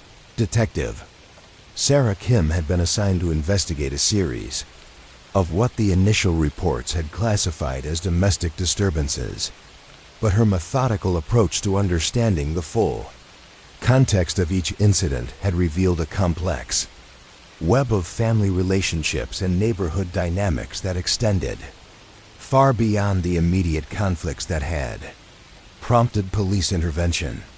The calls had been coming from the same three-block area over a period of several months, always involving different households, but always reflecting similar patterns of stress and tension that seemed to ripple through the community like stones thrown into still water. The first call had come from 1247 Maple Street, where Mrs. Helen Richardson had requested police assistance in mediating a dispute between her adult son Michael and his estranged wife Janet, who had arrived at the house demanding to speak with Michael about custody arrangements for their 8-year-old daughter, Sarah. The argument had escalated when Michael had refused to discuss the matter, leading to shouting that had disturbed neighbors and created a situation that Mrs. Richardson felt was beyond her ability to manage alone. Detective Kim's response to this initial call had established the patient, thorough approach that would characterize her handling of all subsequent incidents in the neighborhood. Rather than simply mediating the immediate conflict, she had taken time to understand the underlying circumstances that had brought Janet Richardson to her former mother-in-law's house in such an agitated state, and the family dynamics that had made a routine conversation about child custody into a crisis requiring police intervention. Interview with Mrs. Richardson revealed that she had been caught in the middle of her son's divorce proceedings for more than a year, trying to maintain relationships with both her son and her daughter-in-law, while also protecting her granddaughter from exposure to adult conflicts that had grown increasingly bitter and personal. Mrs. Richardson's position as grandmother had given her unique insight into how the marital breakdown was affecting not just the immediate family, but also the extended network of relationships that had developed over the 8 years of Michael and Janet's marriage. Janet Richardson's statement, taken separately to allow her to speak without the immediate pressure of confrontation, described her frustration with what she perceived as Michael's use of his mother's house as a refuge from his parental responsibilities. Janet had been attempting to arrange regular visitation schedules that would allow their daughter to maintain a relationship with her father without being exposed to ongoing parental conflicts. But Michael's unpredictable availability and his tendency to retreat to his childhood home had made such arrangements difficult to maintain. Michael Richardson's perspective, documented in Detective Kim's careful notes, revealed a man who was struggling with the emotional and financial pressures of divorce while also dealing with employment problems that had been both a cause and a consequence of his marital difficulties. Michael had been laid off from his job at the local manufacturing plant 6 months earlier, leading to financial stress that had exacerbated existing tensions in his marriage and had eventually contributed to the couple's separation. Detective Kim's approach to resolving the immediate conflict had involved helping all 3 adults understand how their individual perspectives and needs could be addressed through communication and cooperation rather than confrontation. She had worked with them to establish protocols for future discussions about custody and visitation that would protect everyone's legitimate interests while minimizing the potential for conflicts that might require police intervention. Second incident in the series had occurred 3 weeks later at 1251 Maple Street, where elderly Mr. James Patterson had called police to report what he described as harassment by his neighbor's teenage son, who had been playing music at high volume during hours when Mr. Patterson was trying to rest. The complaint had initially seemed like a simple noise ordinance violation, but Detective Kim's investigation revealed generational and cultural tensions that reflected broader changes occurring throughout the neighborhood. Mr. Patterson, who was 78 and had lived on Maple Street for more than 40 years, had watched the neighborhood gradually change as younger families moved into houses that had previously been occupied by people of his own generation. The changes had been largely positive, bringing energy and investment to an area that had been experiencing gradual decline. But they had also created challenges in balancing different lifestyles and expectations about appropriate behavior in a residential setting. The teenager in question, 16-year-old David Chun, had been using his family's garage as a practice space for a rock band he had formed with several friends from school. The band practiced most afternoons after school and on weekends, playing music that reflected current, popular styles but at volume levels that carried well beyond the Chun family's property boundaries. Detective Kim's interviews with both Mr. Patterson and the Chun family revealed that the conflict was not simply about noise levels but about communication and mutual understanding between neighbors with very different perspectives on community life. Mr. Patterson had attempted to address the issue by speaking directly with David's parents, but language barriers and cultural differences had made these conversations less effective than anyone had hoped. The Chun family, recent immigrants who were still learning to navigate American social customs, had not fully understood that what seemed like acceptable practice schedule in their previous urban environment might be considered intrusive in their new suburban neighborhood. Mr. and Mrs. Chun had been concerned about their son's musical interests and had encouraged his band activities as a positive alternative to other teenage pursuits. But they had not realized the impact these activities were having on their neighbors. Detective Kim's resolution of this conflict had required her to serve as both translator and cultural mediator, helping both parties understand each other's perspectives and find compromises that addressed everyone's legitimate concerns. The solution had involved establishing specific hours for band practice, relocating the practice sessions to the Chun family's basement to reduce sound transmission, and creating opportunities for Mr. Patterson and the Chun family to get to know each other as neighbors rather than as sources of mutual annoyance.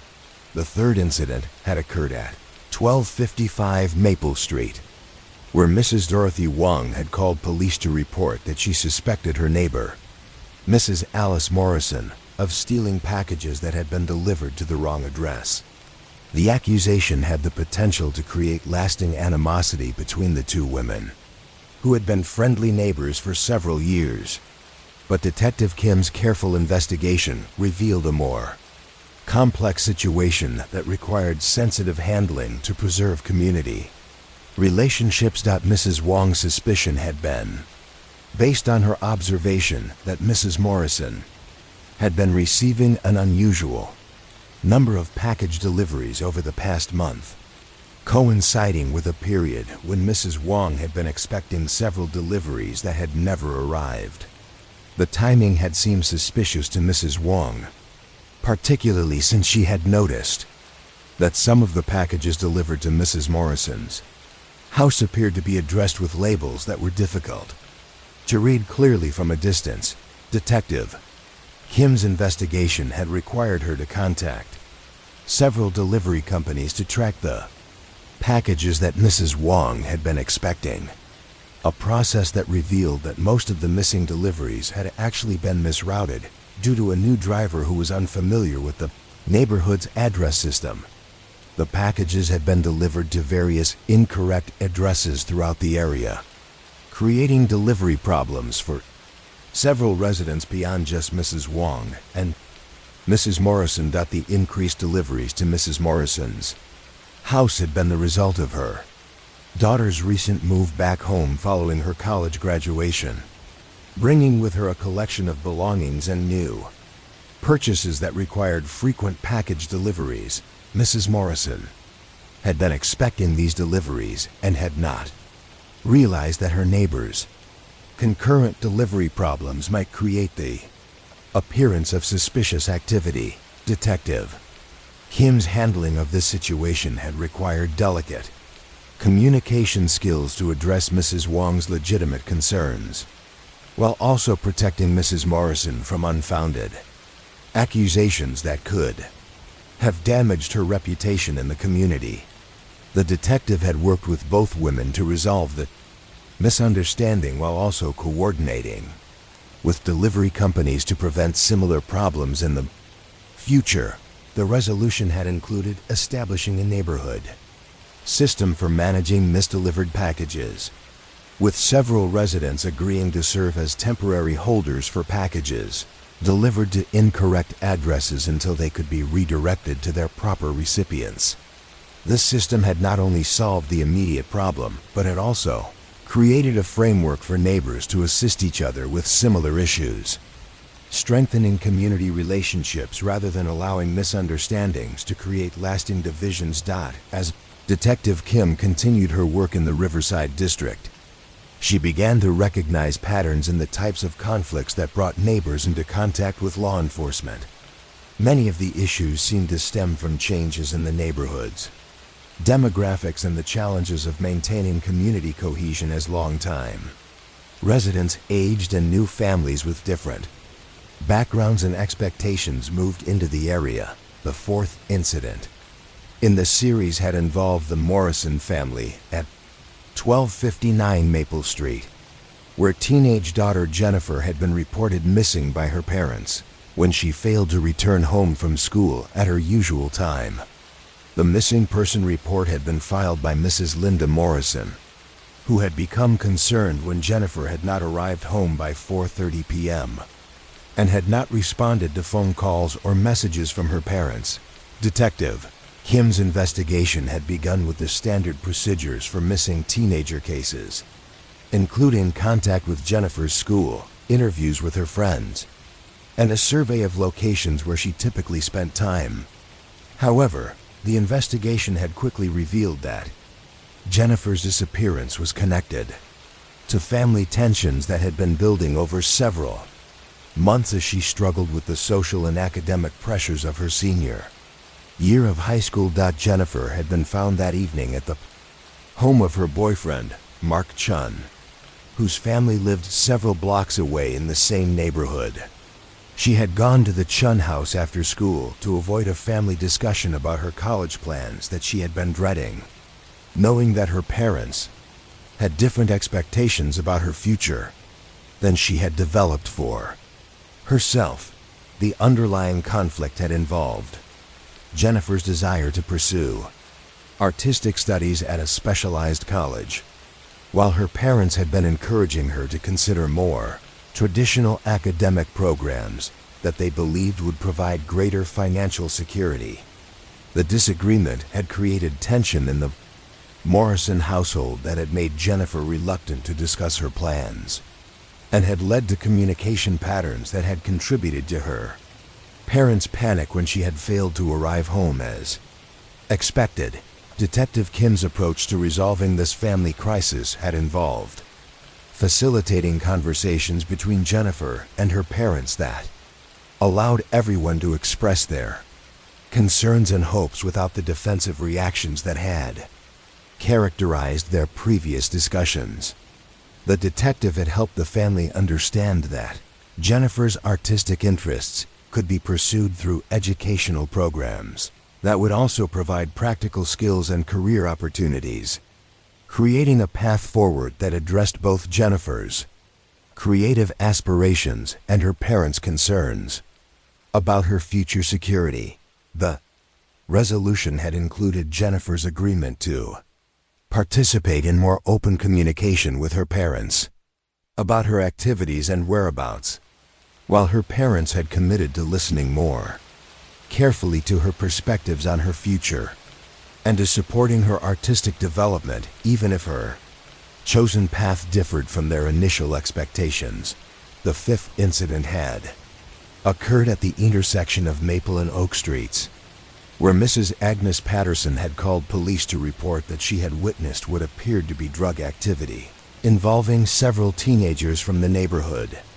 Her report had described suspicious behavior that had occurred on multiple occasions, with young people meeting briefly in the small park area and exchanging what appeared to be money and small packages. Detective Kim's investigation of this report had required careful balance between taking legitimate concerns about drug activity seriously, while also avoiding assumptions that might unfairly target teenagers whose behavior might have innocent explanations.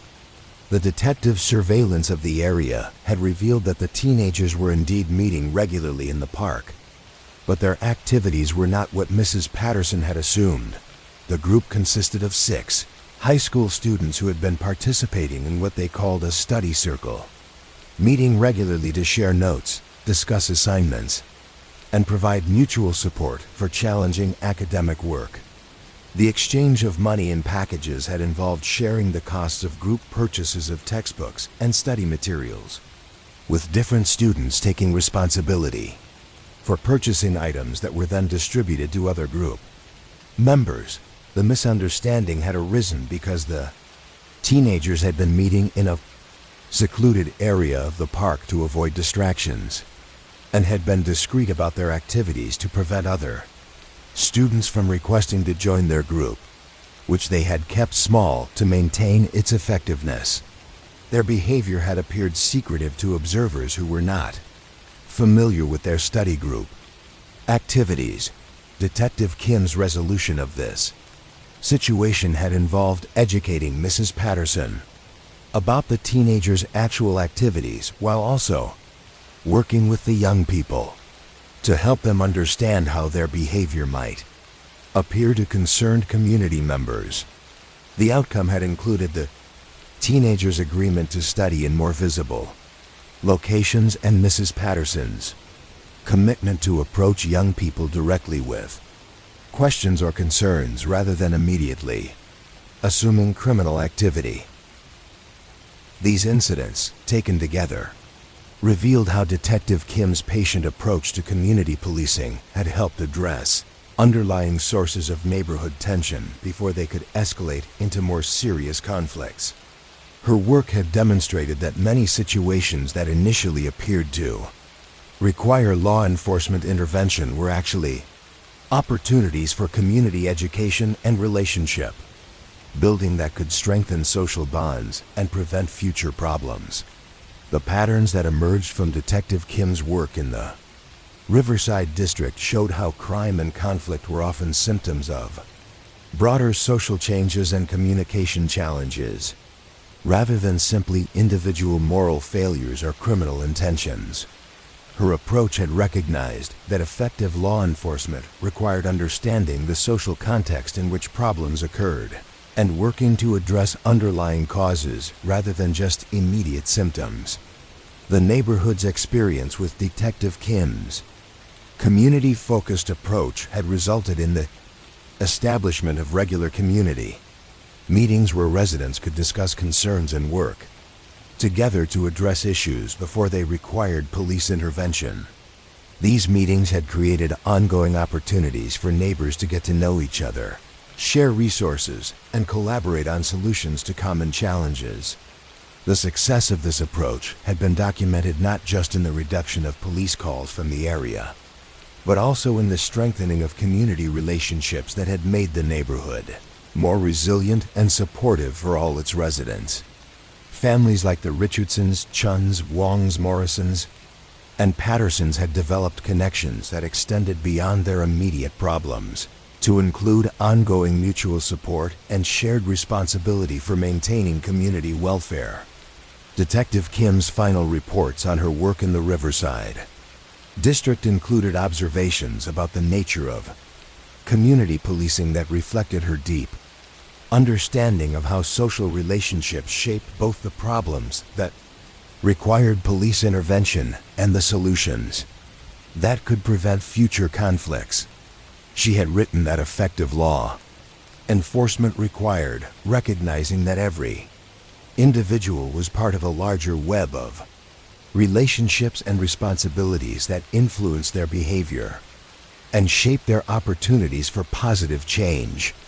The quiet streets of the Riverside District, with their tree-lined sidewalks and modest homes, had become a laboratory for understanding how patient, thoughtful police work could serve not just immediate law enforcement needs, but broader social purposes of community building and conflict prevention.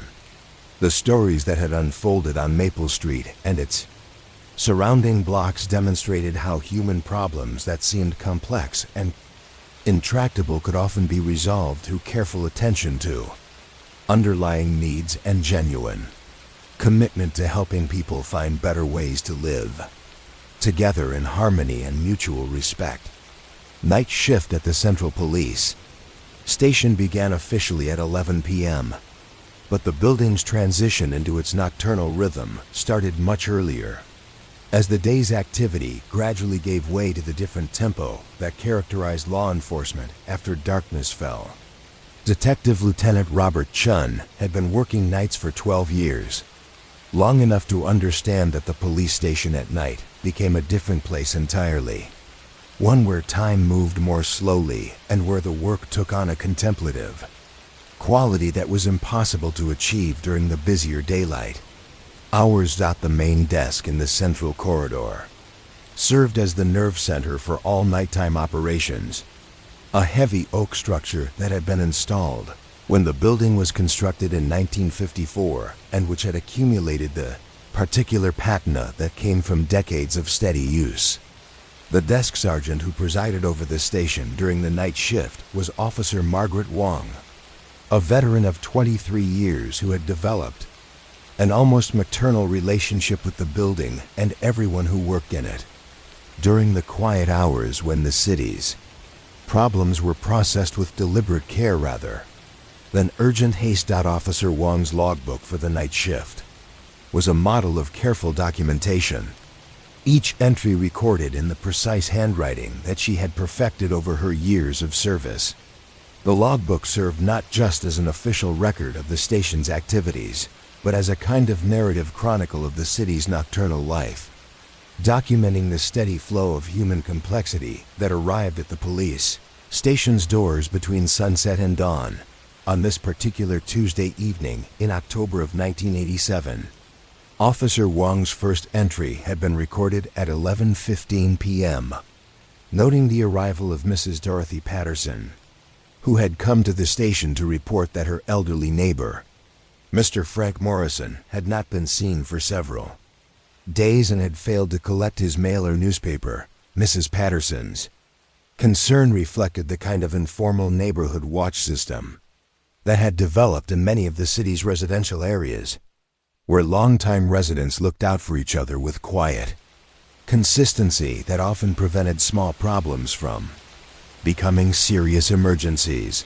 Detective Chun's response to Mrs. Patterson's report had followed the methodical procedures that governed all welfare check investigations, beginning with a careful interview to establish exactly when Mr. Morrison had last been seen and what circumstances might account for his apparent absence.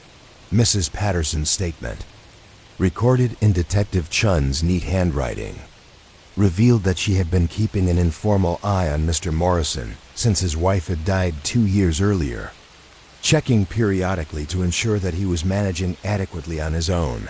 The investigation had begun with a visit to Mr. Morrison's house, a modest 2-story structure on Pine Street that showed signs of recent neglect that were unusual for a man who had previously maintained his property with meticulous care. The accumulation of mail and newspapers confirmed that Mr. Morrison had not been attending to his usual routines for at least 4 days, and a careful examination of the house's exterior revealed that his car was missing from its usual parking place in the driveway. Detective Chun's initial search had required coordination with the patrol units that covered Mr. Morrison's neighborhood, expanding the investigation to include hospitals, medical facilities, and social service agencies that might have had contact with an elderly person in distress.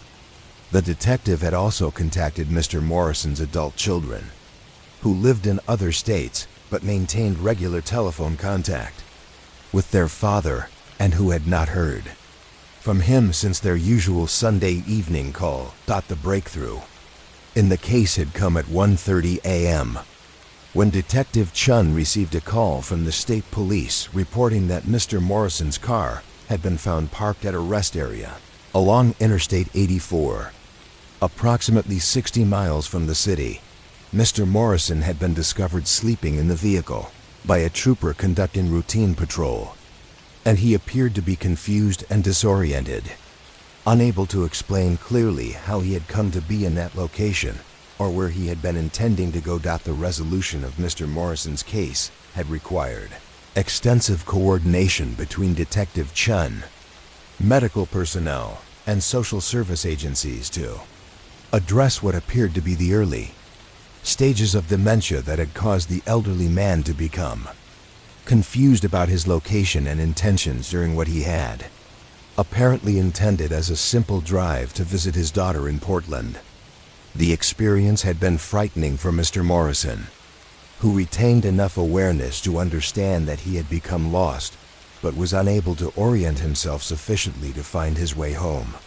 Officer Wong's logbook entry for the case's resolution, recorded at 4:45 a.m., noted that Mr. Morrison had been transported to the local hospital for medical evaluation and that arrangements had been made for his daughter to travel from Portland to help establish appropriate care and supervision. The case had been concluded not with arrest or criminal charges, but with compassionate intervention that addressed an elderly person's medical and social needs while preserving his dignity and family relationships. The second major incident of the night had been reported at 12:30 a.m. when Officer Davis had brought in Maria Santos, a 16-year-old who had been found walking alone in the downtown area at an hour when teenagers were required to be accompanied by adults or to have specific authorization for their presence in public places. Maria's situation had initially been classified as a curfew violation, but Detective Chun's interview with the teenager had revealed circumstances that required a more nuanced response than simple law enforcement. Maria's explanation for her late-night presence downtown had centered on her job as a part-time custodian at the Riverside office building, where she worked 3 evenings per week cleaning offices after the regular business day had ended. Her shift was scheduled to conclude at midnight, and she had been walking to the bus stop when Officer Davis had approached her, assuming that she was violating the city's youth curfew rather than traveling home from legitimate employment. The investigation of Maria's situation had required Detective Chun to verify her employment with the building's management company and to understand the family circumstances that had made after-hours work necessary for a high school student. Maria's family had been struggling financially since her father's injury at the construction site where he had worked for 8 years, and her part-time income had become essential for meeting the family's basic expenses while they waited for disability benefits to be processed. The resolution of Maria's case had involved working with the building management to provide her with official documentation that would allow her to travel to and from work without being stopped for curfew violations, while also connecting the Santos family with social services that could provide emergency assistance during the period when Mr. Santos was unable to work. Detective Chun's handling of the situation had transformed what could have been a punitive law enforcement action into an opportunity for community support and family assistance. Officer Wong's documentation of the Santos case had included detailed information about the resources that had been mobilized to assist the family, creating a record that would allow other officers to understand the context of Maria's situation if similar circumstances arose in the future. The sergeant's thorough record keeping had proven valuable on numerous occasions when past cases provided guidance for handling new situations that involved similar legal and social complexities. The third significant case of the night had begun at 1:45 a.m. when Mr. James Chun had arrived at the station to report that someone had been systematically stealing tools from his automotive repair shop over the past several weeks.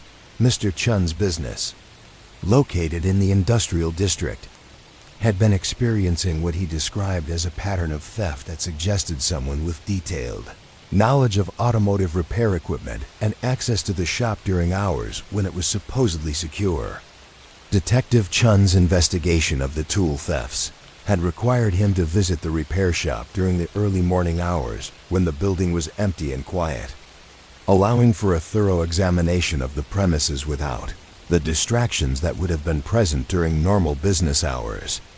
The shop's layout and security system suggested that the thefts were being conducted by someone who was familiar with the building's routines and who possessed keys or other means of gaining entry without triggering alarms.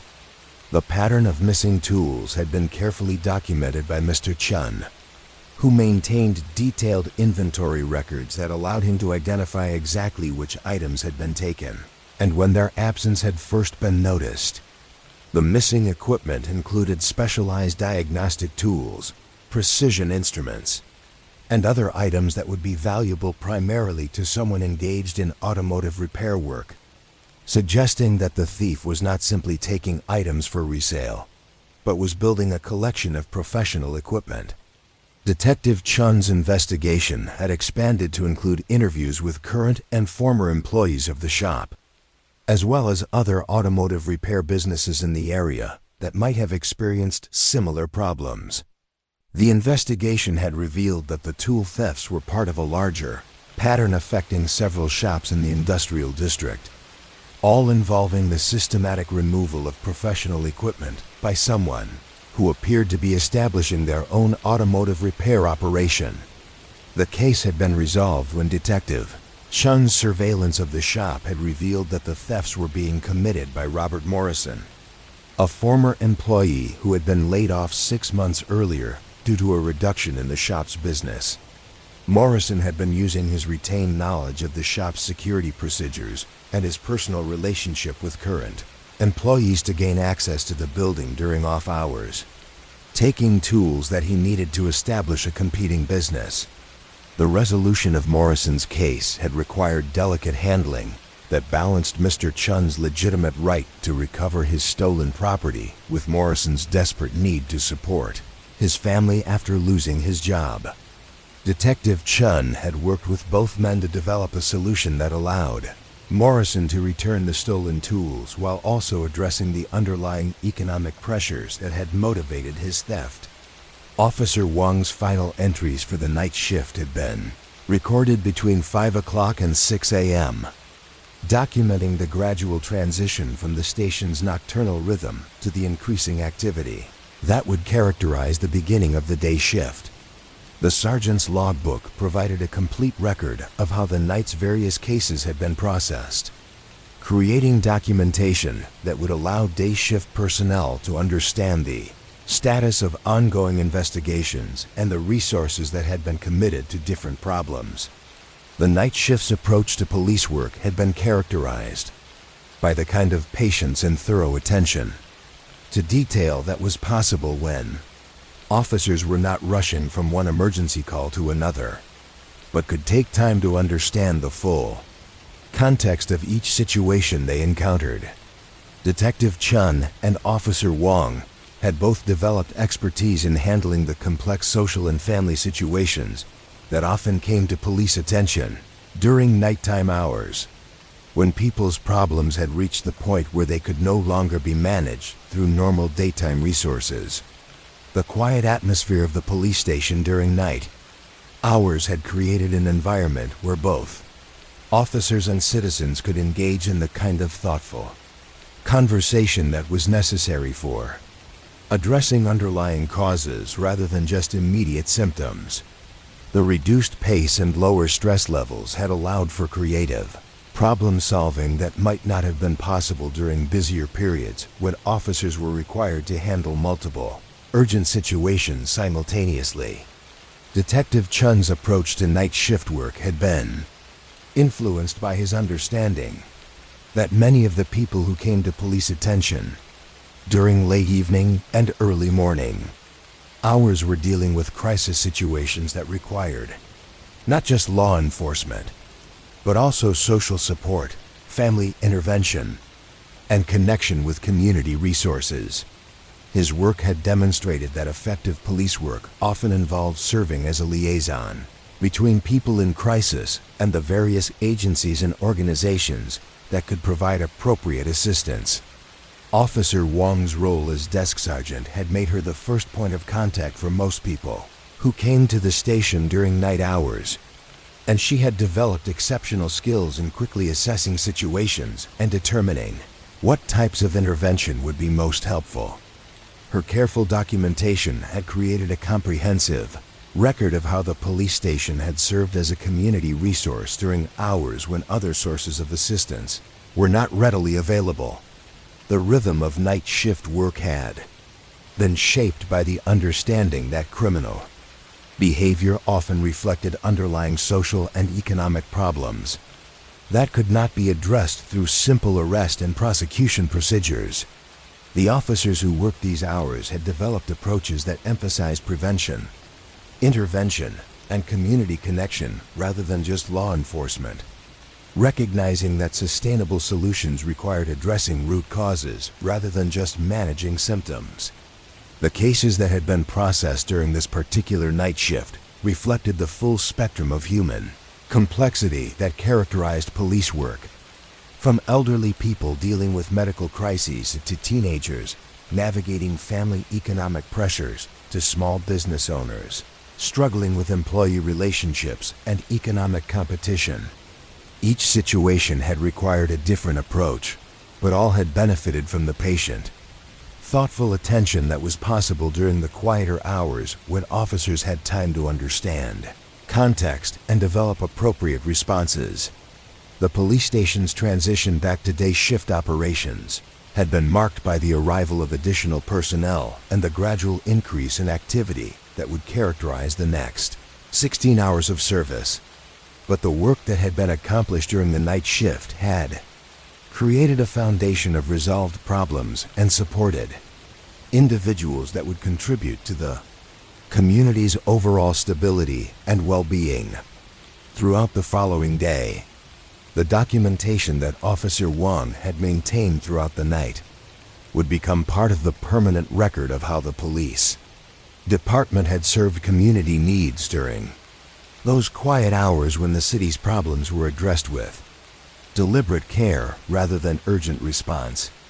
The logbook entries would join thousands of similar records that documented the steady, patient work of maintaining social order and supporting individual dignity that characterized police work at its most effective and compassionate. In the growing light of dawn, the police station would soon resume its daytime rhythm. But the work that had been accomplished during the night shift had demonstrated how law enforcement could serve broader social purposes when officers had the time and resources to address underlying causes rather than just immediate crises. The quiet hours had provided an opportunity for the kind of thoughtful, comprehensive police work that strengthened community relationships and prevented future problems through early intervention and appropriate support. Asterisk. The evidence room in the basement of the police station had grown beyond its original boundaries over the decades, expanding into adjacent storage areas and forgotten corners until it resembled a vast archaeological site where layers of criminal history had accumulated like sediment in still water. Detective Angela Rodriguez had been assigned to conduct the department's first comprehensive inventory of stored evidence in 15 years, a task that required her to examine thousands of items that had been carefully preserved as testimony to crimes both solved and unsolved, each one representing a moment when someone's life had intersected with the machinery of justice. The oldest section of the evidence room contained materials from cases dating back to the 1950s, stored in wooden boxes and manila envelopes that had acquired the particular texture that comes with patient aging in climate-controlled environments. These containers held photographs, documents, and physical evidence from crimes that had once dominated newspaper headlines but had long since faded into the quiet anonymity of closed cases and completed sentences. Detective Rodriguez began her inventory with Box 54127, which contained evidence from a burglary case that had been resolved in 1958, but whose materials had been retained, according to the department's preservation policies for serious property crimes. The box held a collection of black and white photographs showing the interior of a house on Elm Street after it had been ransacked by intruders, each image carefully labeled with the photographer's stamp and the case number that had tracked the investigation. Through its various phases, the photographs captured a moment of violation and chaos that had been frozen in time by the methodical work of the police photographer who had documented every disturbed room, every overturned piece of furniture, every indication of the intruder's systematic search through the victim's personal belongings. Looking at these images nearly 30 years after they had been taken, Detective Rodriguez could still sense the emotional impact that such a violation would have had on the homeowners who had returned from vacation to find their private space transformed into a crime scene. The case file attached to the photographs revealed that the burglary had been solved within 2 weeks of its discovery, when the systematic investigation conducted by Detective James Morrison had led to the arrest of 3 teenagers who had been targeting houses in affluent neighborhoods during periods when the residents were known to be traveling. The resolution had involved not just the return of stolen property, but also a comprehensive approach to addressing the underlying factors that had motivated the young people's criminal behavior. Detective Morrison's reports, preserved in the same careful detail that characterized all police documentation from that era, described extensive interviews with the teenagers and their families to understand the circumstances that had led to their involvement in property crime. The investigation had revealed that all 3 young people had been struggling with financial pressures that had made them receptive to what they had initially perceived as easy opportunities to acquire money and valuable items. The resolution of the case had included not just legal consequences for the burglaries, but also connection with social services and educational programs that addressed the teenagers' need for legitimate employment and constructive activities. Detective Morrison's final report had noted that all three young people had successfully completed their sentences and had gone on to establish stable, productive lives without further involvement in criminal activity.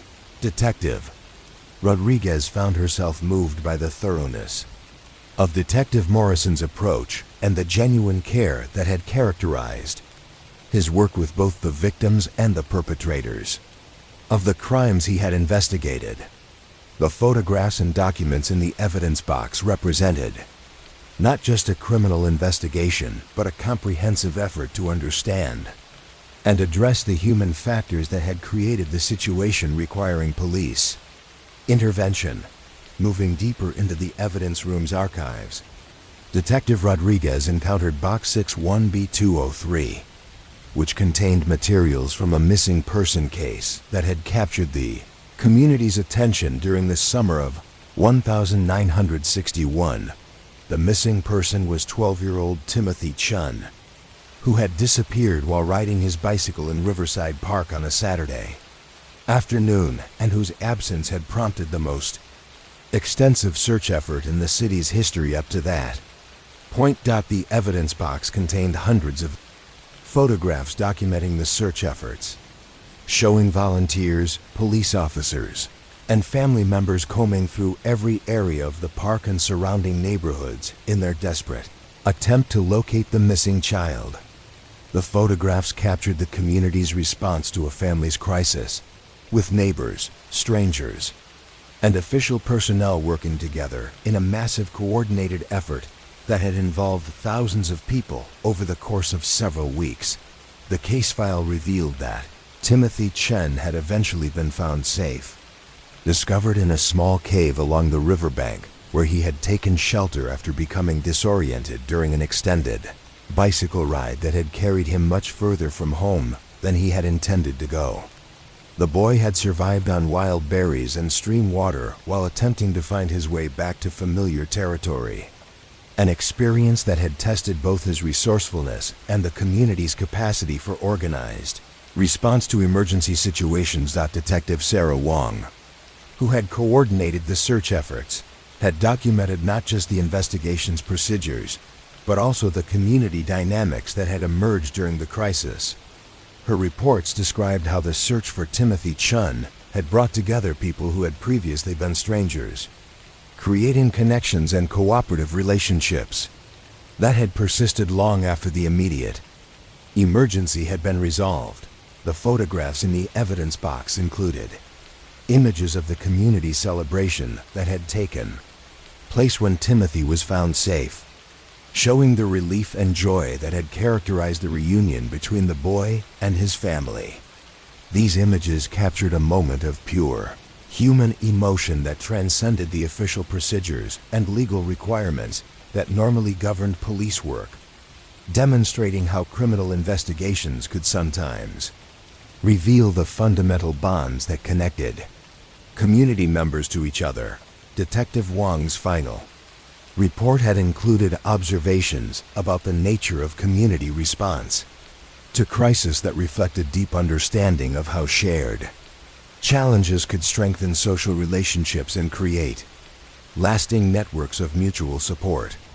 The Timothy Chun case had become a model for organizing large-scale search efforts, but it had also demonstrated how police work could serve purposes beyond simple law enforcement to include community building and social cohesion.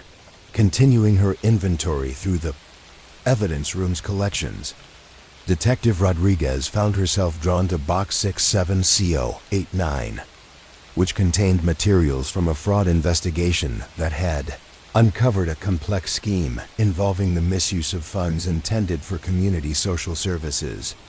The case had been investigated by Detective Robert Patterson, whose methodical approach to financial crime had revealed patterns of deception that extended across multiple organizations, and had affected dozens of families who depended on legitimate social service. Programs. The evidence box contained thousands of pages of financial documents, bank records, and correspondence that Detective Patterson had assembled to trace the movement of money through various accounts and organizations. The detective's careful analysis had revealed that approximately $50,000 had been diverted from programs intended to provide emergency assistance to families in crisis, leaving vulnerable people without resources they desperately needed while enriching individuals who had exploited their positions of trust. The investigation had required Detective Patterson to become familiar with the complex administrative structures that govern social service funding, learning to navigate bureaucratic procedures and accounting systems that were designed to prevent exactly the kind of fraud he was investigating. His reports demonstrated exceptional patience and attention to detail as he had worked to understand how legitimate procedures had been manipulated to serve illegitimate purposes. The case had been resolved with the arrest and conviction of 3 individuals who had been systematically diverting funds intended for family assistance programs. But Detective Patterson's work had extended beyond simple law enforcement to include efforts to recover stolen money and restore services to the families who had been affected by the fraud. His final report had noted that all diverted funds had been recovered and that new oversight procedures had been established to prevent similar crimes in the future. Photographs in the evidence box included images of the community meeting where Detective Patterson had explained the investigation's findings to affected families and social service workers, demonstrating his commitment to transparency and community accountability. These images captured the detective's recognition that financial crime affected real people in tangible ways and that successful investigation required not just technical expertise, but also genuine concern for the victims whose lives had been disrupted by the illegal activity. Detective Rodriguez's inventory continued through boxes containing evidence from dozens of other cases, each one representing a complete investigation that had required officers to develop specialized knowledge and skills to address specific types of criminal activity. The diversity of cases reflected the wide range of human behavior that fell within law enforcement's responsibilities, from simple property crimes to complex financial fraud to family conflicts that had escalated beyond the participants' ability to resolve them independently. Box 72D156 contained materials from a case involving the theft of historical artifacts from the city's museum, an investigation that had required Detective Linda Morrison to become familiar with art history, museum security procedures, and the international market for stolen cultural objects. The case had involved the theft of several Native American artifacts that had been on loan from a private collector, items whose historical and cultural significance extended far beyond their monetary value. Detective Morrison's investigation had revealed that the theft had been committed by someone with detailed knowledge of museum operations and access to areas of the building that were normally restricted to staff members. The methodical nature of the theft, which had involved the careful removal of specific items while leaving more valuable but less historically significant objects undisturbed, had suggested someone whose motivation involved cultural or academic interests rather than simple financial gain. The resolution of the case had come through Detective Morrison's collaboration with scholars and cultural experts who had helped her understand the significance of the stolen artifacts and the likely motivations of someone who would risk criminal charges to possess them. The investigation had eventually led to the recovery of all stolen items and the arrest of a museum employee who had been taking objects to support his own private collection and research activities. Detective Morrison's approach to the case had demonstrated exceptional sensitivity to the cultural dimensions of the crime. working not just to recover stolen property, but to ensure that the artifacts were returned to appropriate cultural custodians and that museum security procedures were enhanced to prevent similar thefts in the future. Her final report had included recommendations for improving cultural sensitivity in museum operations and for establishing better communication between law enforcement and cultural communities. The evidence boxes continued to reveal the extraordinary diversity of human situations that had required police intervention over the decades. Each case documented with the same careful attention to detail that characterized all professional police work from earlier eras. Detective Rodriguez found herself impressed by the repressed patience and creativity that officers had brought to investigations that required them to become temporary experts in fields far removed from traditional law enforcement training.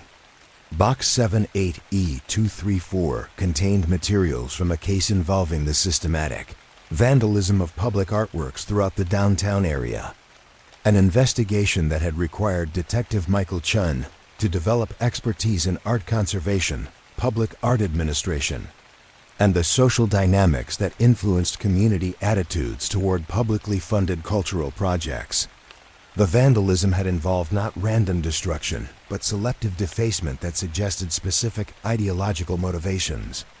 Detective Chun's investigation had revealed that the vandalism was being committed by a group of individuals who opposed public funding for art projects that they considered inappropriate or offensive. The systematic nature of the vandalism, which had targeted specific artworks while leaving others undamaged, had demonstrated careful planning and coordination among multiple perpetrators who shared particular political and cultural viewpoints.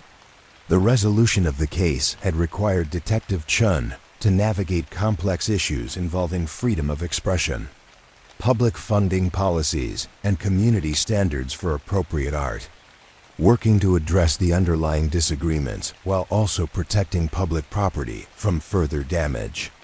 The detective's approach had emphasized dialogue and education rather than simple law enforcement, helping community members find constructive ways to express their views about public art policies.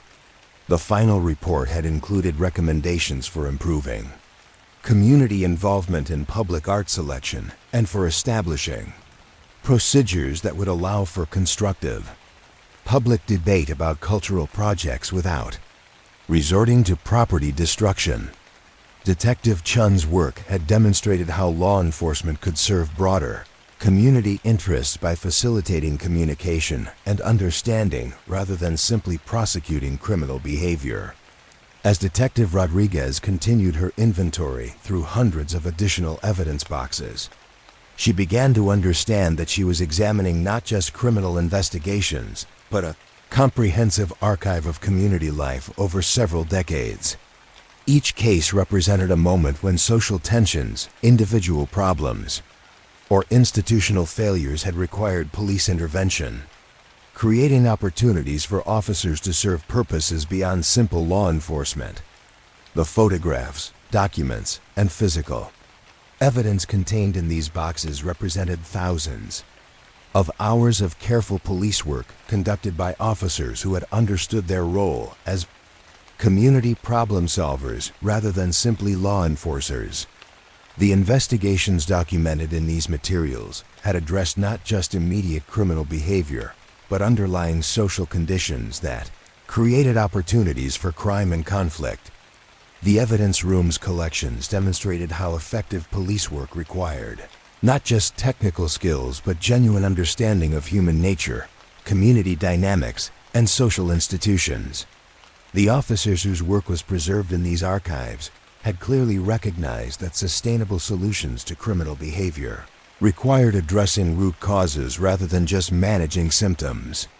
Detective Rodriguez's inventory project had revealed that the police department's evidence room contained not just legal materials, but a comprehensive social history of the community it served, documenting how law enforcement had evolved to address changing social conditions and emerging types of criminal activity.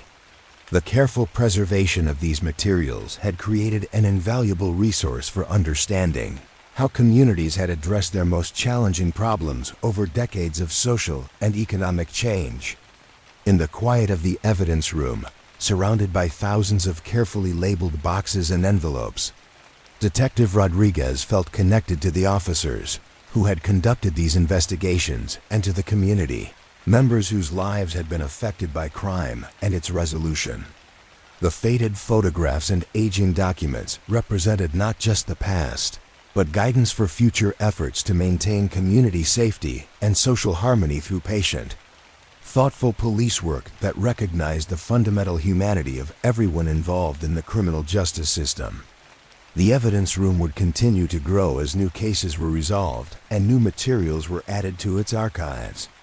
But the foundation established by decades of careful investigation and documentation would remain as a testament to how law enforcement could serve broader social purposes when officers understood their work as an essential component of community well-being, rather than simply a response to individual criminal behavior. Morning fog rolled in from the river with the same gentle persistence it had shown for decades, settling into the familiar patterns between buildings and around street corners that had been carved by generations of similar mornings in a city that had learned to accommodate both change and continuity with equal grace. Detective Maria Santos walked the early patrol route that had become as familiar to her as her own heartbeat, understanding that these streets held layers of history that extended far beyond the official records maintained in police files and courthouse documents. The intersection of Main and River Streets had been the site of what the department's oldest records referred to simply as the Morrison Incident, a case from 1963 that had never been formally classified as a crime, but had nonetheless shaped how the community understood the relationship between individual struggle and collective responsibility. Detective Santos paused at this corner during her morning rounds, remembering the story that had been passed down through 3 generations of police officers who had worked this beat, each one adding their own understanding to the accumulated wisdom about how communities respond to human crisis. That the Morrison incident had begun on a Tuesday morning in September when Mrs. Eleanor Morrison, a widow who had been living alone since her husband's death the previous year, had been found by neighbors sitting on the front steps of the house that had been demolished the weekend before. Mrs. Morrison had been dressed in her best clothes, carrying a suitcase and a thermos of coffee, waiting patiently for a bus that would never come because the bus stop had been relocated 6 months earlier as part of the urban renewal project that had transformed her entire neighborhood. Officer James Chun, who had been the first to respond to neighbors' calls about Mrs. Morrison's confusing behavior, had discovered that the elderly woman was experiencing the kind of disorientation that sometimes accompanied grief and social isolation, particularly when familiar landmarks and routines were disrupted by rapid urban development. Mrs. Morrison had been living in a gradually changing world that she could no longer navigate with the confidence that had sustained her throughout 8 decades of life in the same community. The challenge that Mrs. Morrison's situation had presented to the police department had been how to respond to human distress that was not criminal in nature but nonetheless required compassionate intervention to prevent more serious problems from developing. Officer Chun had recognized that Mrs. Morrison needed not law enforcement, but social support, family connection, and practical assistance with adapting to the changes that had transformed her familiar environment into something alien and unpredictable. The resolution of Mrs. Morrison's situation had required Officer Chen to serve roles that extended far beyond traditional police work, including family counseling, social service coordination, and community organizing to ensure that an isolated elderly person received appropriate care and support. The officer had worked with Mrs. Morrison's adult children, who lived in other states, to arrange for regular communication and periodic visits that would help their mother maintain connection with family members who could provide emotional support during a difficult transition period. More significantly, Officer Chun had organized what the police reports described as a neighborhood support network, working with Mrs. Morrison's longtime neighbors to establish regular check-ins and practical assistance that would help the elderly woman maintain her independence, while ensuring that she had access to help when she needed it. The network had included arrangements for grocery shopping, medication management, social visits, and emergency contact procedures that provided both security and companionship. The Morrison incident had established precedents for how the police department would respond to similar situations involving elderly residents who were struggling with social isolation, medical issues, or environmental changes that threatened their ability to live independently with dignity and safety. The case had demonstrated that effective police work sometimes required understanding community development, patterns, and their impact on vulnerable residents who might be displaced or disoriented by changes that benefited the community as a whole but created individual hardships. Walking north from the Main and River intersection toward the area that had once housed the Westfield Manufacturing District, Detective Santos found herself thinking about another case that had become part of the neighborhood's collective memory, though its details were preserved only in the stories that longtime residents shared with newer community members. The case had involved what police records from 1971 had classified as industrial sabotage, but which subsequent investigation had revealed to be a more complex story about economic change, worker displacement, and community adaptation to forces beyond local control. The Westfield Manufacturing District had been the economic heart of the community for more than 40 years, providing steady employment for hundreds of families and supporting dozens of small businesses that served the workers and their families. When economic pressures had forced the gradual closure of manufacturing facilities throughout the early 1970s, the impact had extended far beyond the immediate loss of employment to include disruption of social networks, family relationships, and community institutions that had developed around the stability of industrial work.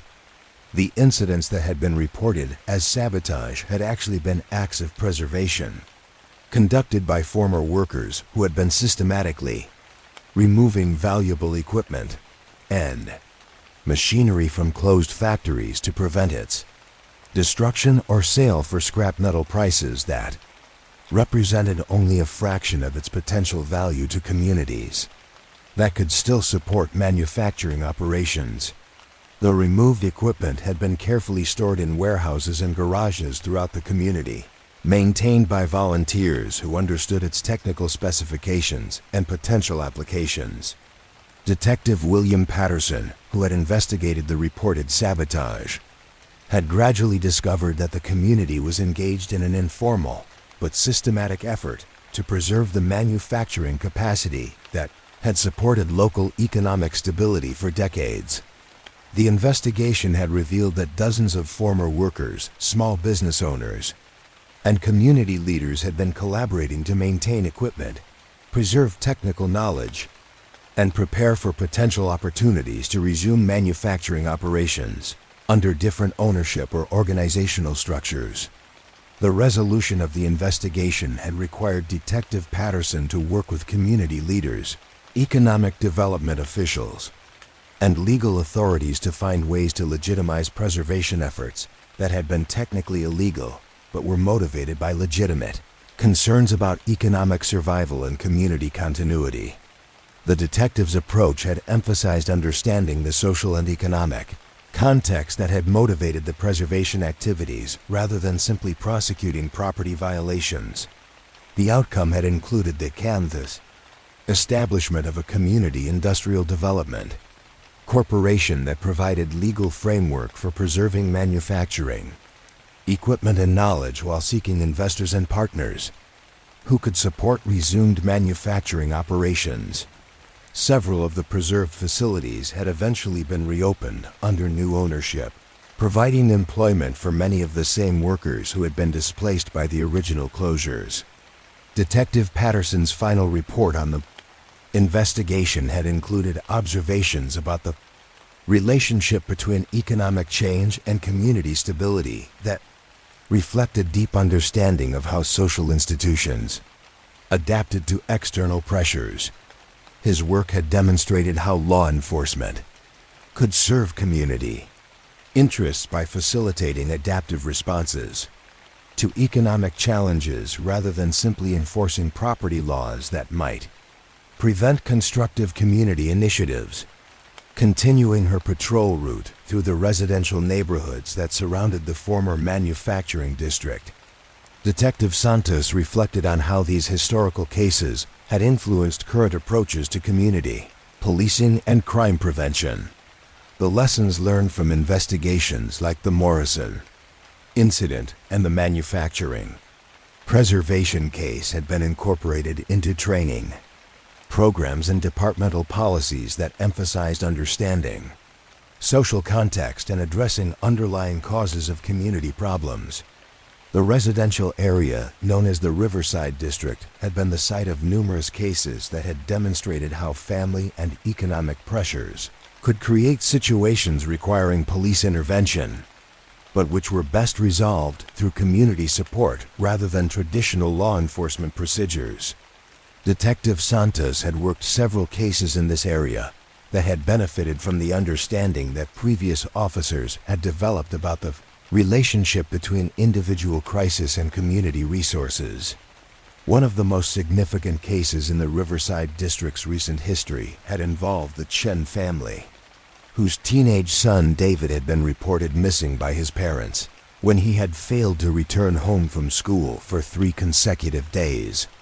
The initial missing person investigation had revealed that David had not actually disappeared, but had been staying with various classmates and neighbors to avoid returning home during a period when his parents were going through divorce proceedings that had created an emotionally volatile household environment.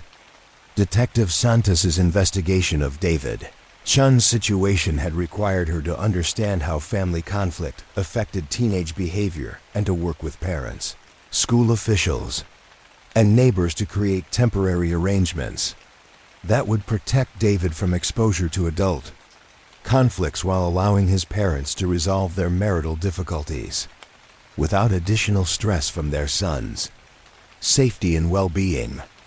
The resolution had included David's temporary placement with his uncle's family, who lived in the same school district but in a household that could provide stability and emotional support during the divorce proceedings. The arrangement had also included family counseling services for David's parents and regular check-ins with school counselors who could monitor David's academic progress and emotional adjustment during the transition period. Detective Santos's work on the Chun case had been guided by understanding that family crises often affected multiple generations and required comprehensive approaches that addressed not just immediate safety concerns, but also long-term stability and relationship preservation. The investigation had demonstrated how police work could serve family preservation purposes when officers understood their role as community problem solvers rather than simply law enforcers. The success of the Chun case resolution had been measured not just by David's safe return to stable housing, but by the family's eventual reconciliation after completing counseling and establishing new patterns of communication that addressed the underlying conflicts that had created the crisis. David's parents had ultimately decided not to proceed with divorce, instead working with professional counselors to address the issues that had created tension in their marriage. Moving through the commercial district that connected the residential neighborhoods with the downtown business area, Detective Santos found herself thinking about cases that had involved local businesses and the complex relationships between economic activity community stability, and individual behavior. The commercial district had been the site of numerous investigations that had required officers to understand business operations, employment relationships, and economic pressures that could influence criminal behavior. One particularly complex case had involved reports of systematic theft from Morrison's hardware store, a family business that had served the community for 3 generations and had become an informal community center where residents gathered to discuss local issues and share information about neighborhood activities. The reported thefts had involved tools, building materials, and small appliances that were disappearing from inventory at rates that threatened the store's financial viability. Detective Rodriguez, who had investigated the Morrison's hardware case, had discovered that the missing inventory was not being stolen in the traditional sense, but was being taken by customers who were experiencing financial difficulties and who had informal agreements with the store's owners to pay for items over extended periods when their economic circumstances improved. The missing inventory represented not theft, but an informal credit system that had developed to help community members access necessary supplies during temporary financial hardships. The investigation had revealed that the Morrison family had been operating their business according to community social principles that prioritized neighbor assistance over strict commercial procedures, allowing customers to take needed items with promises to pay when their situations improved. The system had worked effectively for years, with most customers eventually fulfilling their payment obligations. But recent economic pressures had increased the number of people requiring extended credit arrangements beyond the store's capacity to sustain them. Detective Rodriguez's approach to resolving the situation had involved working with the Morrison family to develop more formal procedures for managing customer credit while preserving the community support functions that had made the store valuable beyond its commercial role. The solution had included partnerships with local financial institutions to provide low-interest loans for customers who needed temporary assistance with purchasing essential items. The resolution had also included community education about the store's financial challenges and the establishment of a customer assistance fund supported by donations from community members who wanted to help their neighbors access necessary supplies during difficult economic periods. The fund had been administered through the store, but had been supported by the broader community rather than being solely dependent on the Morrison family's resources. Detective Rodriguez's final report had noted that these had demonstrated how traditional concepts of theft and commercial relationships could become complicated when businesses served social support functions in addition to their commercial purposes. The investigation had shown how law enforcement could help communities develop sustainable approaches to mutual assistance that served both individual needs and business viability. As Detective Santos completed her morning patrol route and prepared to return to the police station, she found herself reflecting on how these historical cases had contributed to her understanding of police work as community service rather than simple law enforcement. Each case had demonstrated that effective police work required understanding the social, economic, and cultural contexts that influenced human behavior, and that sustainable solutions often required addressing underlying causes rather than just immediate symptoms. The streets themselves seemed to hold the memory of these investigations and their resolutions, creating a landscape where current police work could be guided by accumulated wisdom about how communities address their most challenging problems. The intersection corners where significant cases had been resolved, the businesses where innovative community solutions had been implemented, and the residential areas where family crises had been transformed into opportunities for community support, all served as reminders that police work was fundamentally about preserving and strengthening the social fabric that made community life possible. Detective Santos understood that her daily patrol route connected her not just to current community needs but to decades of thoughtful police work that had established precedents for understanding human complexity and developing compassionate responses to social problems. The city's memory lived in these streets and in the accumulated wisdom of officers who had understood that their work was about serving human dignity and community well-being rather than simply enforcing legal requirements. The morning fog was beginning to lift as Detective Santos returned to the station, but the quiet wisdom of the streets would remain with her throughout the day, informing her approach to whatever new challenges would require the kind of patient, thoughtful police work that had characterized the best investigations in the department's history. The city held its secrets not just in official records, but in the living memory of community members who had been served by officers who understood that law enforcement was most effective when it supported, rather than simply regulated, the complex web of relationships that made civilized life possible.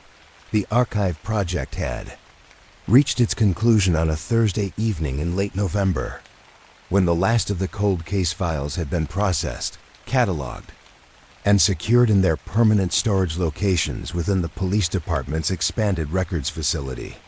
Detective Lieutenant Sarah Chun stood in the central corridor of the completed archive, surrounded by row upon row of filing cabinets that contained more than 40 years of careful documentation, each folder representing not just a criminal investigation, but a moment when the community had worked to address human conflict through patience, understanding, and methodical attention to both justice and compassion. The fluorescent lights hummed their familiar tune as Detective Chun conducted her final walk through the archive, checking that each section had been properly organized and that all materials were secure for long-term preservation. The project had taken 18 months to complete, requiring the coordination of dozens of officers and civilian staff members who had worked together to create a comprehensive record of how law enforcement had served community needs across decades of social and economic change. The oldest files, dating back to the early 1940s, now rested in climate-controlled storage that would preserve their paper and ink for generations of future researchers who might seek to understand how communities had addressed crime and social conflict during different eras of American life. These files contain stories of human complexity that transcended their specific historical circumstances, offering timeless insights into the challenges and opportunities that arose when individuals and communities worked together to resolve conflicts and prevent future problems. Detective Chun paused at Cabinet A1, which contained the first files that had been processed during the archive project. Cases from 1943 that documented how the police department had served a community struggling with the social disruptions of wartime mobilization. The files revealed how officers had addressed not just traditional criminal activity, but also family separations, economic pressures, and social tensions that had required innovative approaches to law enforcement and community support. One of these early files contained the complete documentation of what had become known as the Riverside housing case, an investigation that had begun with reports of theft from temporary housing facilities that had been constructed to accommodate defense workers, but had evolved into a comprehensive community development project that had established precedents for addressing housing discrimination and ensuring equal access to community resources. Detective Robert Morrison, who had conducted the original investigation, had approached the reported thefts not as simple property crime, but as symptoms of larger social problems that required understanding the complex relationships between housing policy, economic opportunity, and community integration.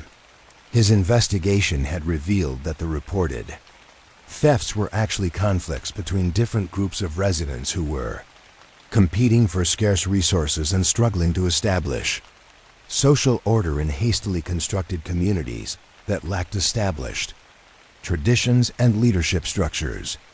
Resolution of the Riverside housing case had involved Detective Morrison in extensive community organizing, working with residents, housing officials, and social service agencies to establish governance procedures and resource sharing arrangements that addressed underlying tensions rather than simply prosecuting individual conflicts. The detectives' work had resulted in the creation of resident councils, conflict resolution procedures, and community support networks that had served as models for similar housing developments throughout the region. Detective Morrison's final report on the Riverside housing case had included observations about the relationship between social environment and individual behavior that had influenced police, training, and community development policies for decades. His work had demonstrated that effective law enforcement required understanding how social structures shaped individual choices and that sustainable crime prevention often required addressing environmental factors rather than simply responding to individual criminal acts. Moving deeper into the archives, Detective Chun found herself drawn to the section containing files from the 1950s and 1960s, an era when the police department had been adapting to rapid social changes while maintaining its commitment to serving all community members with equal dignity and professional attention. These files documented investigations that had required officers to navigate complex social tensions while upholding legal principles and community values that were sometimes in conflict. The civil rights era had presented particular challenges for law enforcement, requiring officers to balance their responsibility for maintaining public order with their obligation to protect constitutional rights and ensure equal treatment for all citizens regardless of race, religion, or economic status. The files from this period revealed how individual officers had worked to address these challenges through personal integrity and professional dedication to justice rather than simple law enforcement. Detective Linda Wong had been one of the officers whose work during this period had established lasting precedents for how law enforcement could serve social justice purposes while maintaining community trust and professional effectiveness. Her investigation of the Westfield School integration conflicts had required her to protect the safety of students and families while also ensuring that legal requirements for school desegregation were implemented fairly and peacefully. Detective Wong's approach to the school integration case had emphasized communication, education, and community dialogue rather than confrontation and force. Working with school officials, parent groups, and community leaders to develop procedures that would protect everyone's rights while minimizing conflicts that might disrupt educational services or community harmony. Her work had demonstrated how law enforcement could support social progress through patient, thoughtful engagement with all stakeholders, rather than simply imposing legal requirements. Through official authority. The success of Detective Wong's approach had been measured not just by the peaceful implementation of school integration, but by the long-term relationships and communication networks that had been established during the process, creating ongoing mechanisms for addressing future conflicts and ensuring continued progress toward equal educational opportunities for all students. Continuing through the archives of the Pachi 1970s and 1980s, Detective Chun found files that documented how the police department had adapted to changing social conditions while maintaining its core commitment to serving community needs through professional expertise guided by genuine concern for human welfare. These investigations had addressed new types of criminal activity while preserving the department's tradition of understanding crime within its broader social context. The drug enforcement cases from this period revealed how officers had worked to address substance abuse problems through comprehensive approaches that included not just law enforcement, but also education, treatment, and community support for individuals and families affected by addiction. Detective James Patterson's investigation of drug distribution networks had emphasized disrupting criminal organizations while providing opportunities for individual users to access treatment and social services that could help them address underlying problems. Detective Patterson's work had demonstrated that effective drug enforcement required understanding addiction as a public health issue rather than simply a criminal justice problem, leading to partnerships between law enforcement and medical professionals that had served as models for drug policy throughout the region. His investigations had focused on major distributors while treating individual users as people who needed treatment and support rather than punishment and incarceration. The domestic violence cases from this era had shown how the police department had evolved to address family conflicts through specialized training and procedures that protected victims while holding perpetrators accountable for their behavior. Detective Maria Rodriguez had developed innovative approaches to domestic violence intervention that emphasized victim safety and empowerment while also providing opportunities for perpetrators to address the underlying issues that contributed to violent behavior. Detective Rodriguez's work had included extensive collaboration with social service agencies, legal advocates, and community organizations to create comprehensive support networks for domestic violence victims, ensuring that law enforcement intervention was followed by ongoing assistance that would help victims rebuild their lives safely and independently. Her approach had emphasized understanding domestic violence as a pattern of control and intimidation rather than isolated incidents of conflict. The final section of the archives contained the most recent cases, investigations from the late 1980s and early 1990s that documented how the police department had maintained its commitment to community service while adapting to new challenges and emerging types of criminal activity. These files showed how lessons learned from decades of experience had been applied to contemporary problems through innovative approaches that preserved traditional values while embracing new methods and technologies. Detective Michael Chun's investigation of computer-related fraud had required him to develop expertise in emerging technologies while applying traditional investigative skills to understand how new tools were being used for illegal purposes.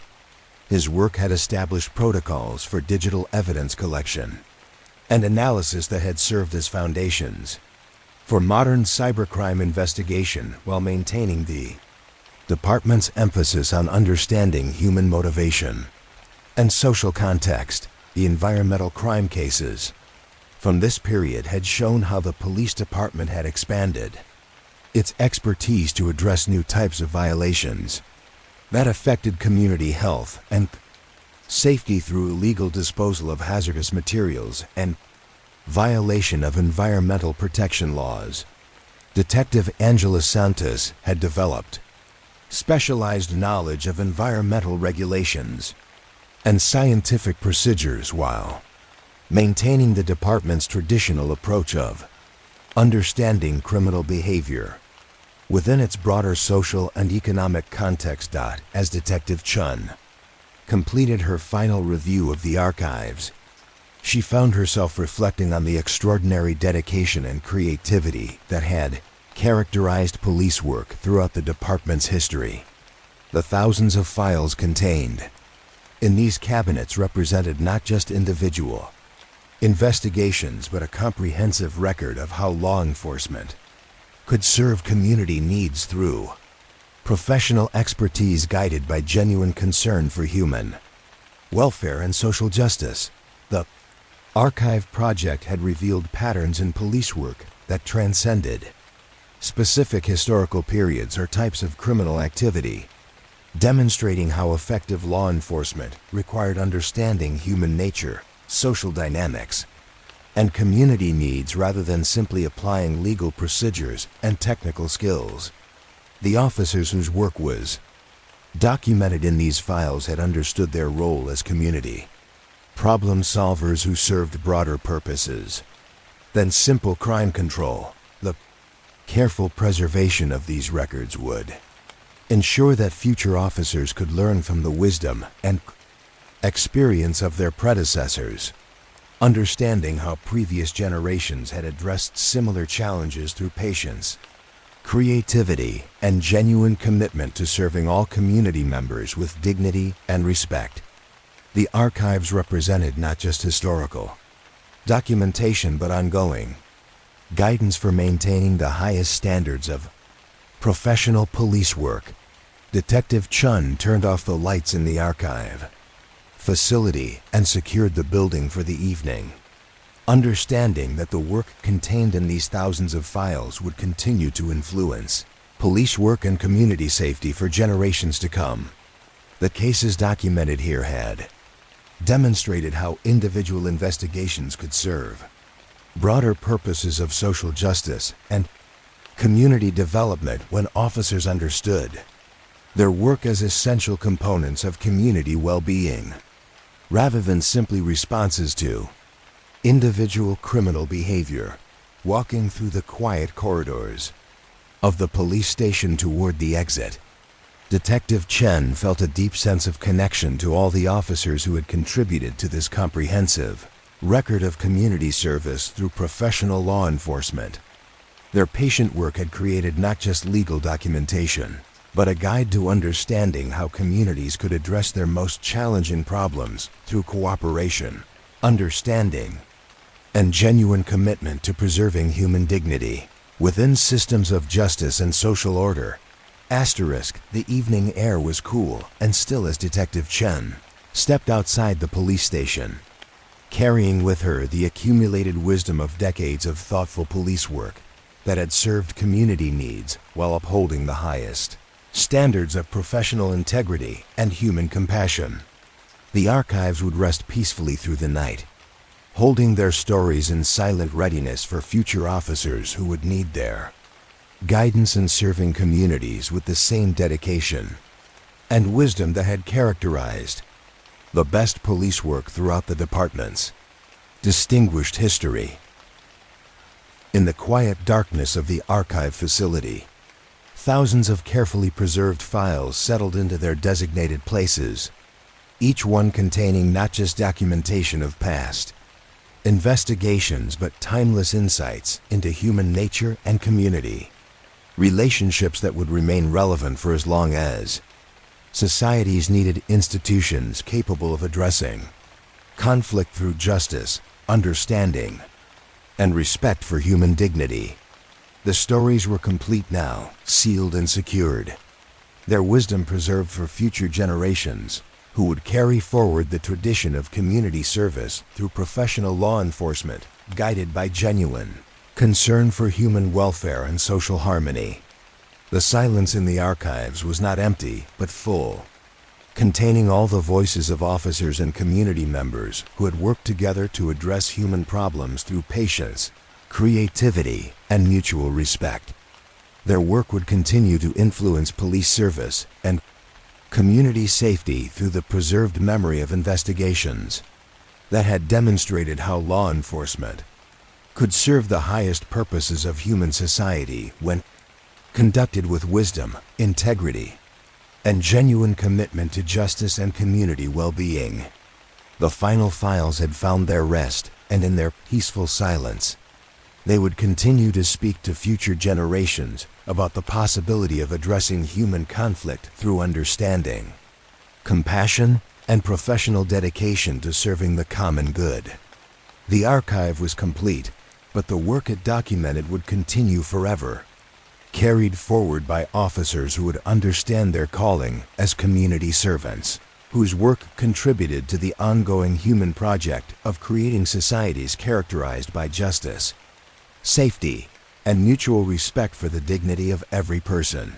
The weeks following the completion of the archive project had settled into a rhythm that felt both familiar and different, as though the police station itself had absorbed the accumulated weight of all those carefully preserved stories and now hummed with a deeper understanding of its role in the community's ongoing life. Detective Captain James Morrison found himself drawn to late evening walks through the building, moving through corridors that seemed to hold echoes of every investigation that had ever been conducted within these walls. The new cases that arrived each day carried their own complexity and urgency, but they also seemed to benefit from the wisdom that had been distilled through the archive project, as though the act of preserving and honoring past work had created space for present investigations to unfold with greater patience and deeper insight. The officers who had participated in the archival work brought to their current assignments a heightened awareness of how individual cases connected to larger patterns of community life and social change. Detective Morrison's current assignment involved what the initial reports had classified as a series of break-ins at various community facilities throughout the city. But his preliminary investigation had revealed patterns that suggested something more complex than simple burglary. The affected facilities included the community center, the public library, the senior center, and 2 neighborhood schools, all of which had been entered during nighttime hours by someone who had left no obvious signs of theft or vandalism. The pattern that had emerged from Detective Morrison's careful analysis was not one of criminal activity, but of someone seeking access to resources and spaces that were normally available only during daytime, hours when staff members were present to provide supervision and assistance. The intruder had been careful to avoid damaging property or taking anything of obvious value, instead using facilities in ways that suggested genuine need for services that were not available during hours when the person could access them.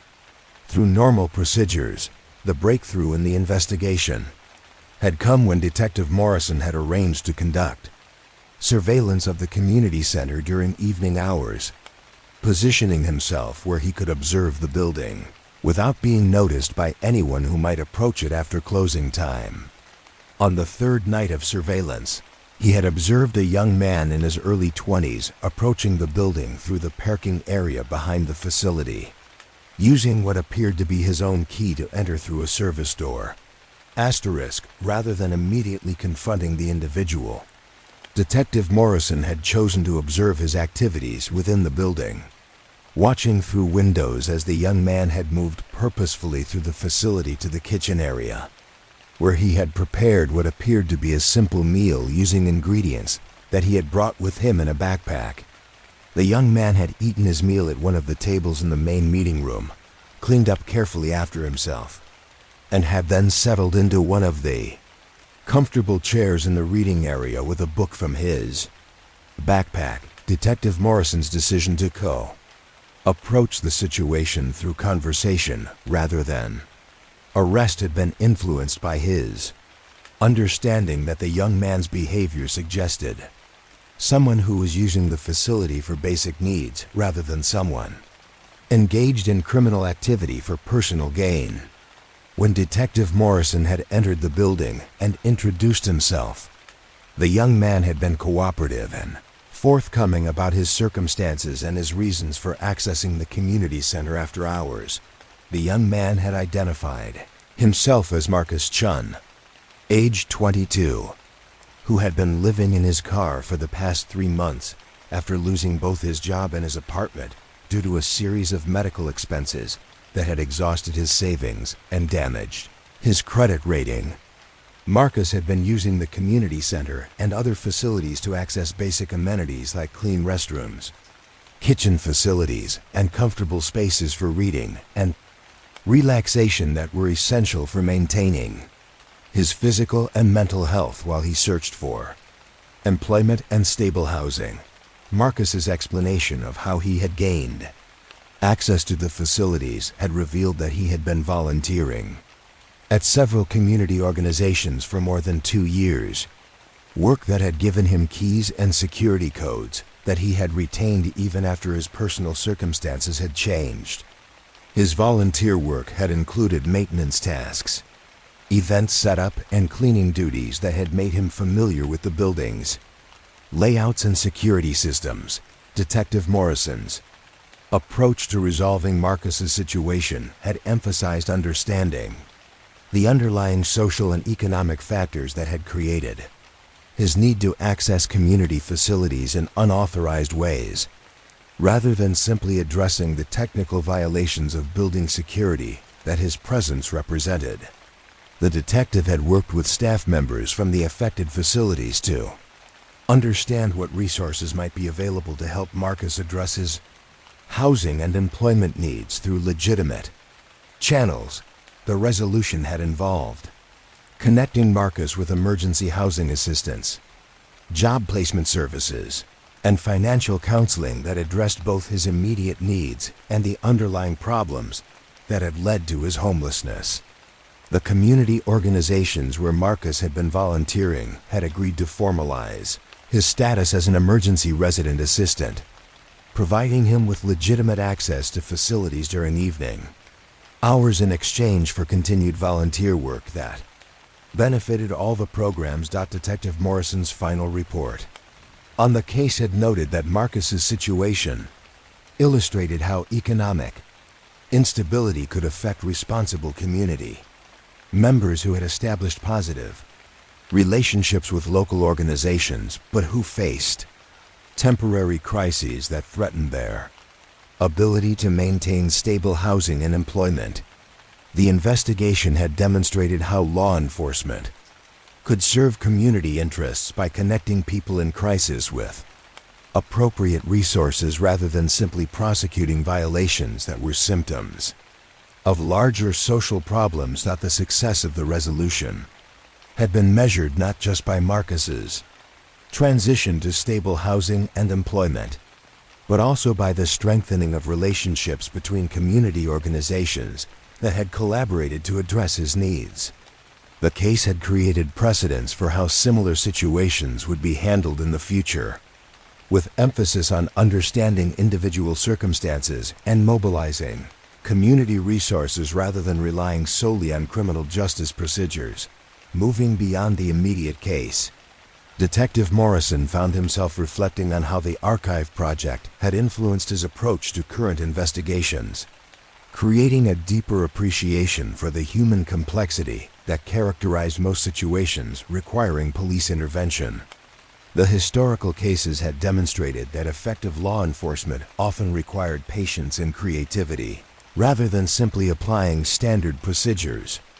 And that sustainable solutions usually involved addressing underlying causes rather than just immediate symptoms. The next case that had come to Detective Morrison's attention involved reports of what appeared to be organized theft from several local businesses.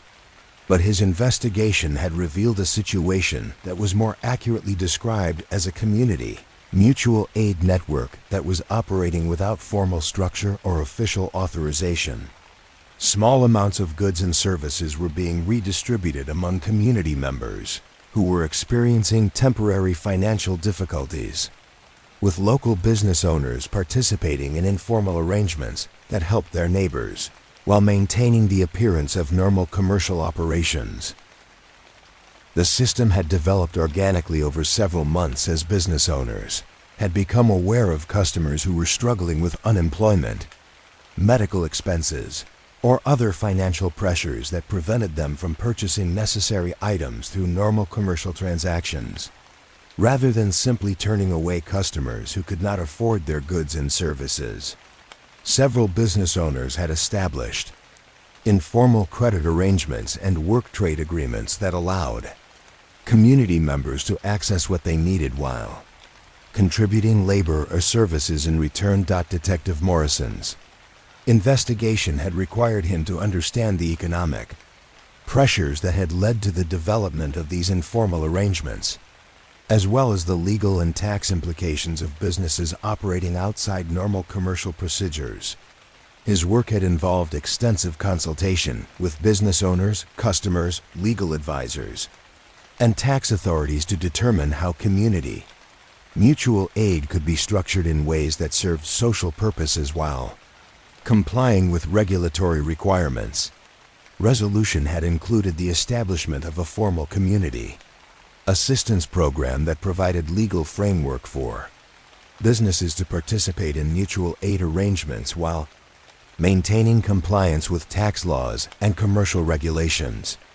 The program had been designed to preserve the community-oriented principles that had motivated the informal system while creating accountability and transparency that protected both businesses and customers. Detective Morrison's work on the mutual aid case had demonstrated how changes in economic conditions could lead communities to develop innovative approaches to meeting their members' needs, and how law enforcement could serve community interests by helping to formalize beneficial arrangements rather than simply prohibiting activities that violated traditional commercial procedures.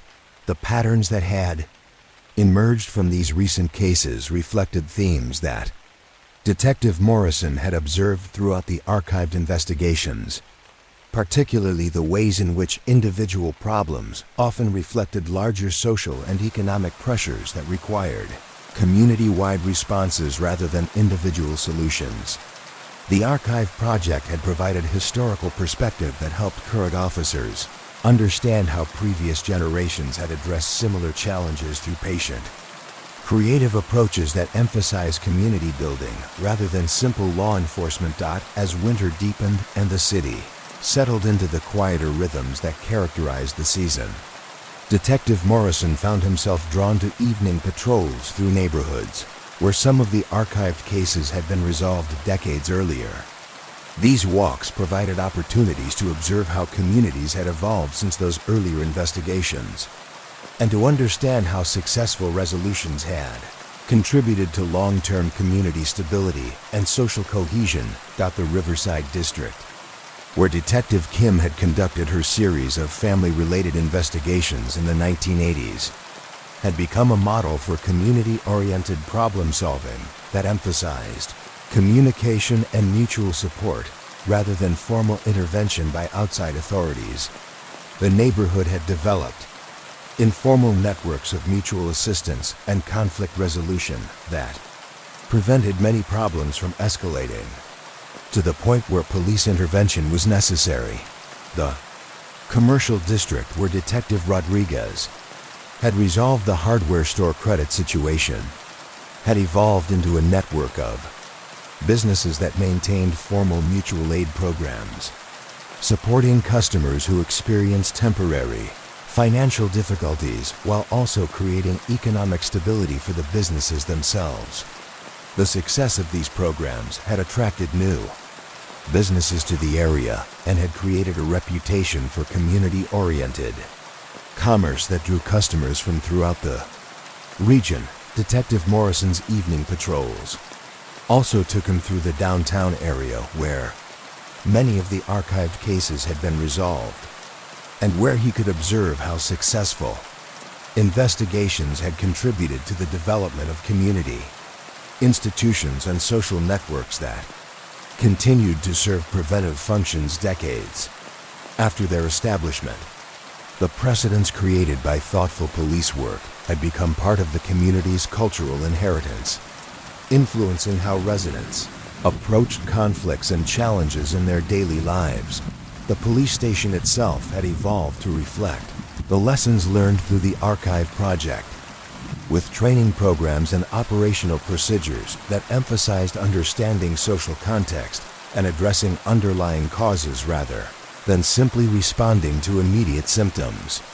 New officers were required to study selected cases from the archives as part of their training, learning how previous generations had developed creative solutions to complex human problems. The department's approach to community policing had been enhanced by the historical perspective provided by the archived cases, with current officers understanding their work as part of a continuous tradition of community service that extended back through decades of thoughtful, patient police work. The archive had become not just a repository of historical information, but an active resource for understanding how law enforcement could serve broader social purposes. Detective Morrison's reflections on the Von Z relationship between past and present police work had been influenced by his understanding that many of the social and economic pressures that had created problems in earlier decades continued to affect contemporary community life, though often in different forms that required adapted approaches rather than entirely new solutions. The archived cases provided guidance for understanding underlying patterns while developing responses that addressed current circumstances. As he concluded his evening patrol and returned to the police station, Detective Morrison felt a deep appreciation for the officers whose work was preserved in the archives and whose wisdom continued to influence current police practice. Their patient, thoughtful approaches to community problems had created a foundation of trust and understanding that enabled contemporary officers to serve community needs with confidence and effectiveness. The building was quiet as Detective Morrison completed his paperwork and prepared to end his shift, but the silence held the accumulated weight of all the investigations that had been conducted within these walls over decades of community service. The new cases that would arrive tomorrow would benefit from the wisdom of previous generations, while adding their own contributions to the ongoing tradition of police work that served human dignity and community well-being. In the peaceful hours before dawn, the city rested with the knowledge that its problems would be addressed through the same patient, thoughtful approaches that had characterized the best police work throughout the department's history.